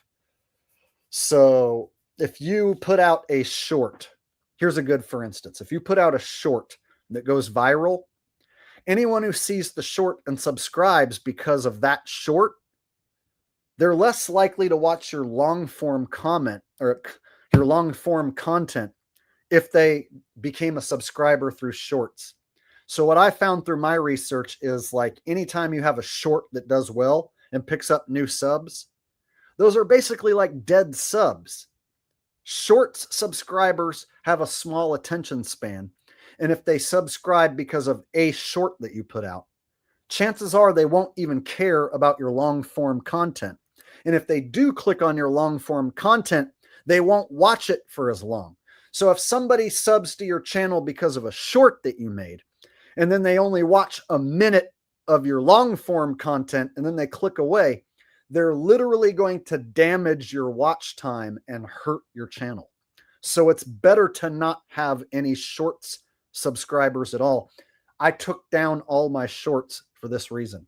So bro, I had shorts with hundreds of thousands of views. I had a short with almost 2 million views. One of my Dave Chappelle shorts was going viral and I took it down. And the reason is shorts viewers don't fucking watch the long form content. Hardly at all. And if they do, they only watch for like a minute or less and then they click away. Anyone who only watches for a short amount of time is actively going to destroy your watch time. So what you want is long form subscribers who watch for as long as possible. The more people watch, the better. You'll make more money. You'll get recommended to more people the longer people watch your video. And so I didn't know when shorts came out that they were going to hurt my channel. I had to figure this out over the course of a few years, and I wouldn't have figured it out if other channels weren't to talk about it. So I saw a few videos from other content creators who don't make conspiracy content. They make ad-friendly content. And they were saying that once they had a short go viral, that their long form content views dropped. And so I was looking into it and finding that if you have shorts that go viral, YouTube looks at you and your channel as a shorts channel, and they promote your shorts more so than your longs. And then you're going to end up with shorts viewers who have a shorter attention span and watch less. Shorts content draws in people who don't really give a fuck about your long form content, and they don't really care about you as a content creator. So basically, shorts fuck up watch time. It destroys your channel. So that's why I took down all my shorts. I put them to unlisted. So now all my views that I get are long form views. So if everybody who watches my channel is only watching long form content, streams or videos, they're naturally going to watch for longer. Whereas if I have a short that's only 30 seconds and it goes viral, anybody who subs to the channel because of that, chances are they won't give a shit about any of my other long form content. So they didn't tell you that when the shorts first rolled out. Instead, all these YouTube channels were like, oh, you have to make shorts. So there's all these channels that tell you how to get monetized and how to get your first 1,000 subs. And they're like, oh, you have to make shorts, and shorts are so integral.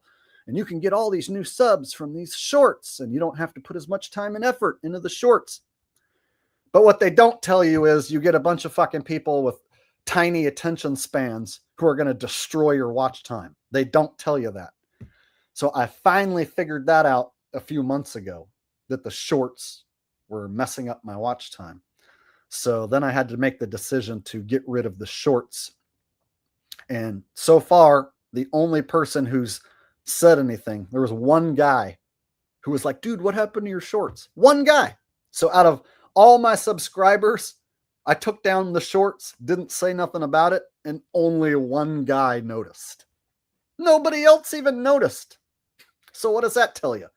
If nobody even noticed that I took them all down, then they don't even fucking matter. So Davey, I would say that some of these subs that you're picking up are dead subs, and they aren't going to watch your long form content. So if you do a stream where you have Trump on screen the whole time, and then you get Trumpers to sub to your channel, they're not going to watch your regular content for very long, because they're Trumpers who only subscribe because you had Trump in your stream. Or if you put out a short, they're not going to watch your long form content. So you got to try and figure out how to get people to watch your long form content. And those are the subs that you actually want. So subscriber count going up, it feels good. But if it doesn't translate to more views and more watch time, then it doesn't matter. It's actually going to hurt your channel. So I can show you examples of channels that have way more subs than me, but they don't get as many views as me. So shorts channels that focus solely on shorts, typically their long form content does abysmal. And then YouTube only recommends you as a shorts channel to people with small attention spans, which is what you don't want. So try and focus on your long form content, and you might even consider getting rid of the shorts, dude.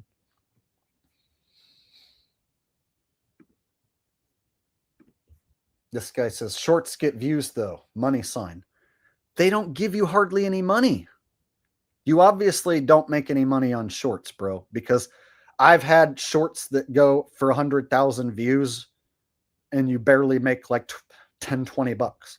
Whereas my video, if a video of mine gets like 20,000 views and they're giving me like $8 or $9 per 1,000 views, well, that's going to make more money than a shorts video. So shorts only pay a fraction of what the long form videos pay. And the longer the video, and the more ads you have in the video, and the longer people watch, the more you're going to get paid.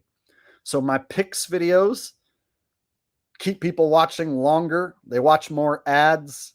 So my picks videos make way more than any short video I ever made.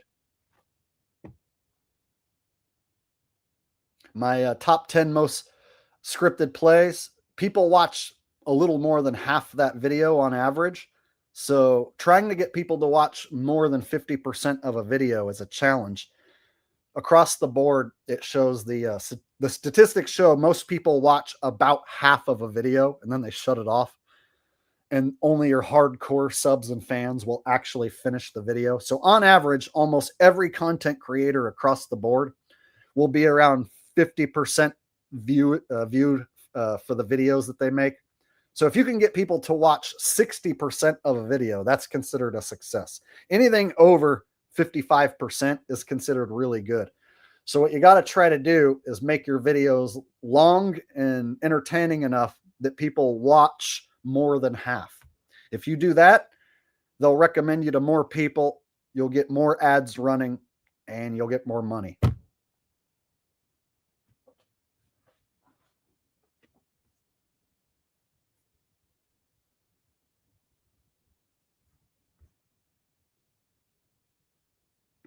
The most I ever made in 1 month on YouTube. Ad revenue, like, I don't know, like 3,500. So not a ton. I think I made like, in a really good month, I made like 3,500. But then I also get donations through PayPal sometimes. And then I also have my shirts that I sell. I make a little bit out of that. So I don't know, maybe around $4,000 was my best month if I factor in the PayPal donations and the shirt money and all that stuff. But that's only during the NFL season that I get a good amount of money like that in a month. When it's not NFL season, I don't make as much.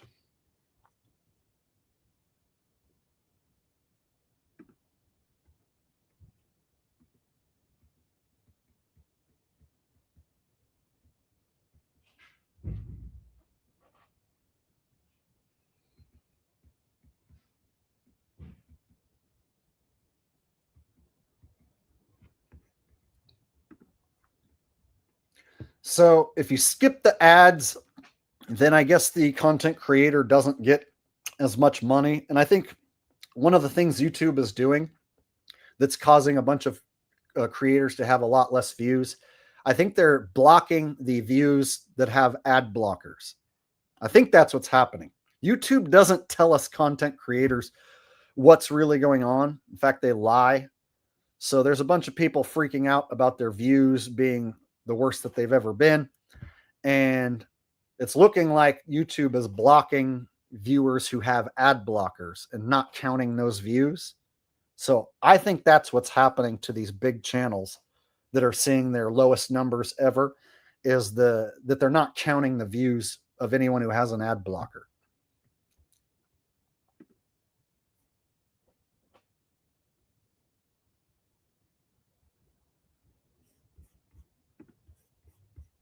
In fact, I'll show you guys a few channels are talking about it.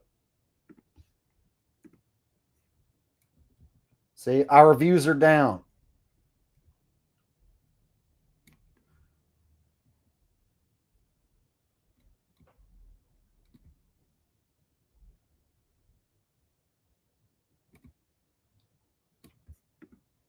Overall, the channel's been very on the struggle bus lately, which Luke and I were talking about earlier. Especially very lately. Yeah. Even Land Show today, it's like about Way three down. quarters. Yeah, 3/4 of what it would normally be. It's been.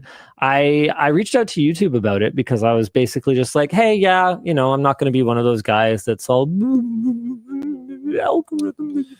But it does seem like there's been like a very dramatic shift. I do not remember the last time we uploaded a video and it got 350,000 views in the first day and a half, which, to be clear, is not, you know, a valid complaint. I think that there's a lot of people the world over that would give their left testicle to get 100,000 views on a video. I think that was mid to subpar performance in the house. Yeah, but if you're used to getting 500,000 or 1 million, and then you get 100,000, that's like a sock to the gut. So I have to think of it like, okay, if I was getting 1 million views on average, and then it went to 100,000, yeah, that would freak me the fuck out too, right? If you only get 10% of what you used to get. So yeah, I look at some of these huge channels who are taking a beating. And some of these huge channels, they pay editors. They have multiple people working for them. So if you get 1 million views per video, you can hire editors and all sorts of people to help you, right? But if it goes down to 100K, now you can't afford to fucking hire your team anymore. You might even start taking a loss. You see what I'm saying? So these bigger channels are getting hit even harder in some way than some of the smaller and medium channels. Oh yeah. Oh yeah, that if was people want some scale. Yeah, that was pretty catastrophic like 10 years ago. Yeah. And nowadays it's like unheard of. I don't remember. Literally, we could upload a video unboxing a pool robot sponsored by the maker of the pool robot, and it would outperform that by like 2x. So I'm having a very difficult time wrapping my head around that it is possible that there has been no change whatsoever to how our videos are being served. And it could be a very challenging period because we no longer operate as just like a several man band. So I don't even know who those guys are. I've never watched those guys before, but I've seen probably, 20 different videos like that where a large channel, 500,000 subs or more, 1 million subs or more, is saying that their views are down like 30 to 50%, which is a huge drop. And so if all these channels that usually are promoted by YouTube and ad friendly, don't talk about conspiracies or anything like I'm talking about, if they're getting hit this hard, something changed. And so the algorithm that changed in August is definitely hitting some channels hard for sure. What happened to Jake the Asshole? I got sick of having asshole in my name. It's very simple. There's people who have told me for years that they want to share my content, but they don't like that I have asshole in my name. And so now you can share me with your mom or your grandma or whoever in your family, and you don't have to worry about sharing a guy with asshole in the name, right? And so it makes my content more shareable to everyone. Jake the Awake. Oh, check out this video from Jake the Awake.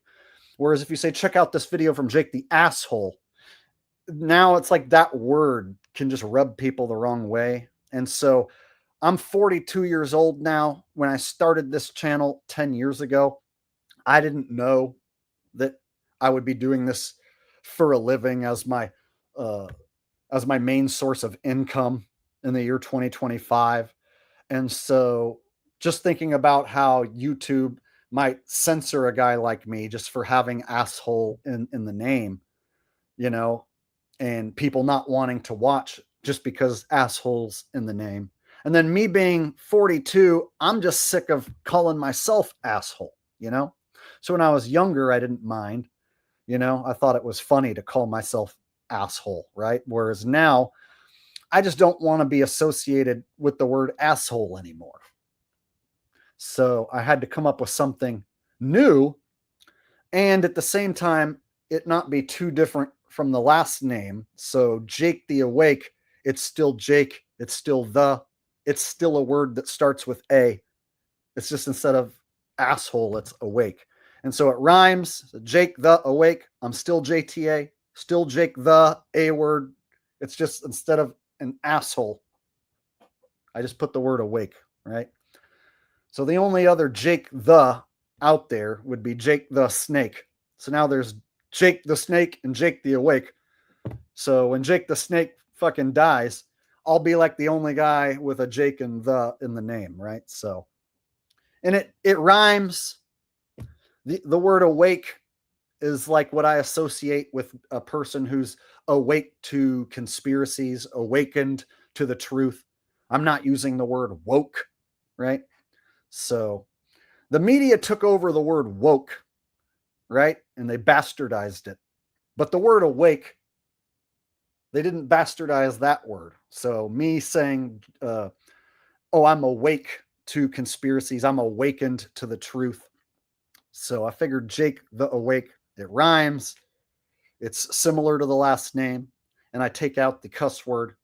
So now you can be like, Grandma, there's this guy that does an impression of Roseanne and he's so funny. His name's Jake the Awake.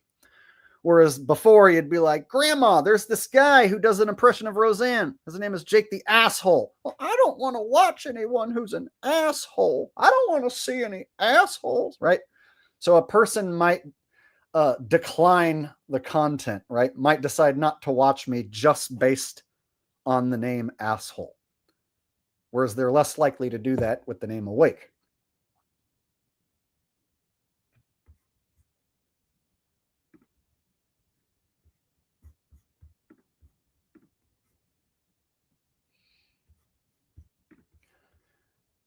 So I know some people like the old name better, but you got to look at it from like a business standpoint and from the fact that, you know, I'm getting older, and the older I get, the less I want to be associated with an anus.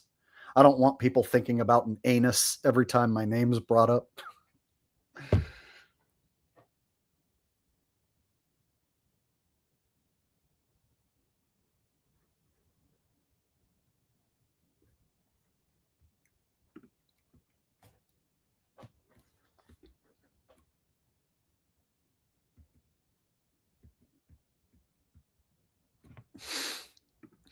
Jack the a-hole says Jake Shake and Bake.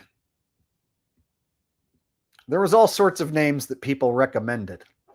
I came up with Jake the Awake on my own, and then I told people I was going to change my name, but then I drugged my feet for the longest time, and then I finally decided I needed to go ahead and make the change the artwork on the channel, change the profile pic, and so far I'm happy with the change.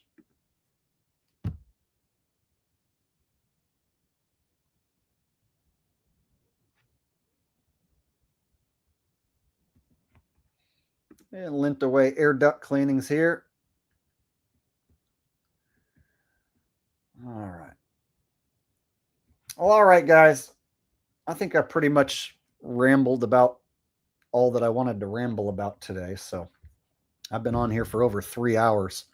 I should probably get off here and eat some food. Take Ralph out for a walk. All right, guys. So thank you for hanging out with me on another Truther Tuesday. I appreciate everyone being here and chit-chatting it up with me.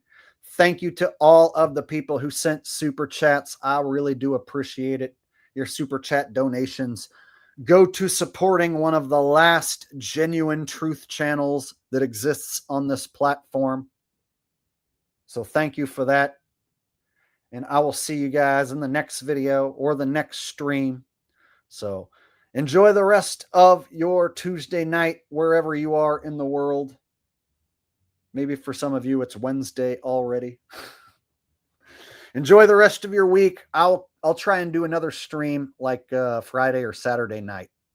And we'll talk about whatever the hell's going on in the world then.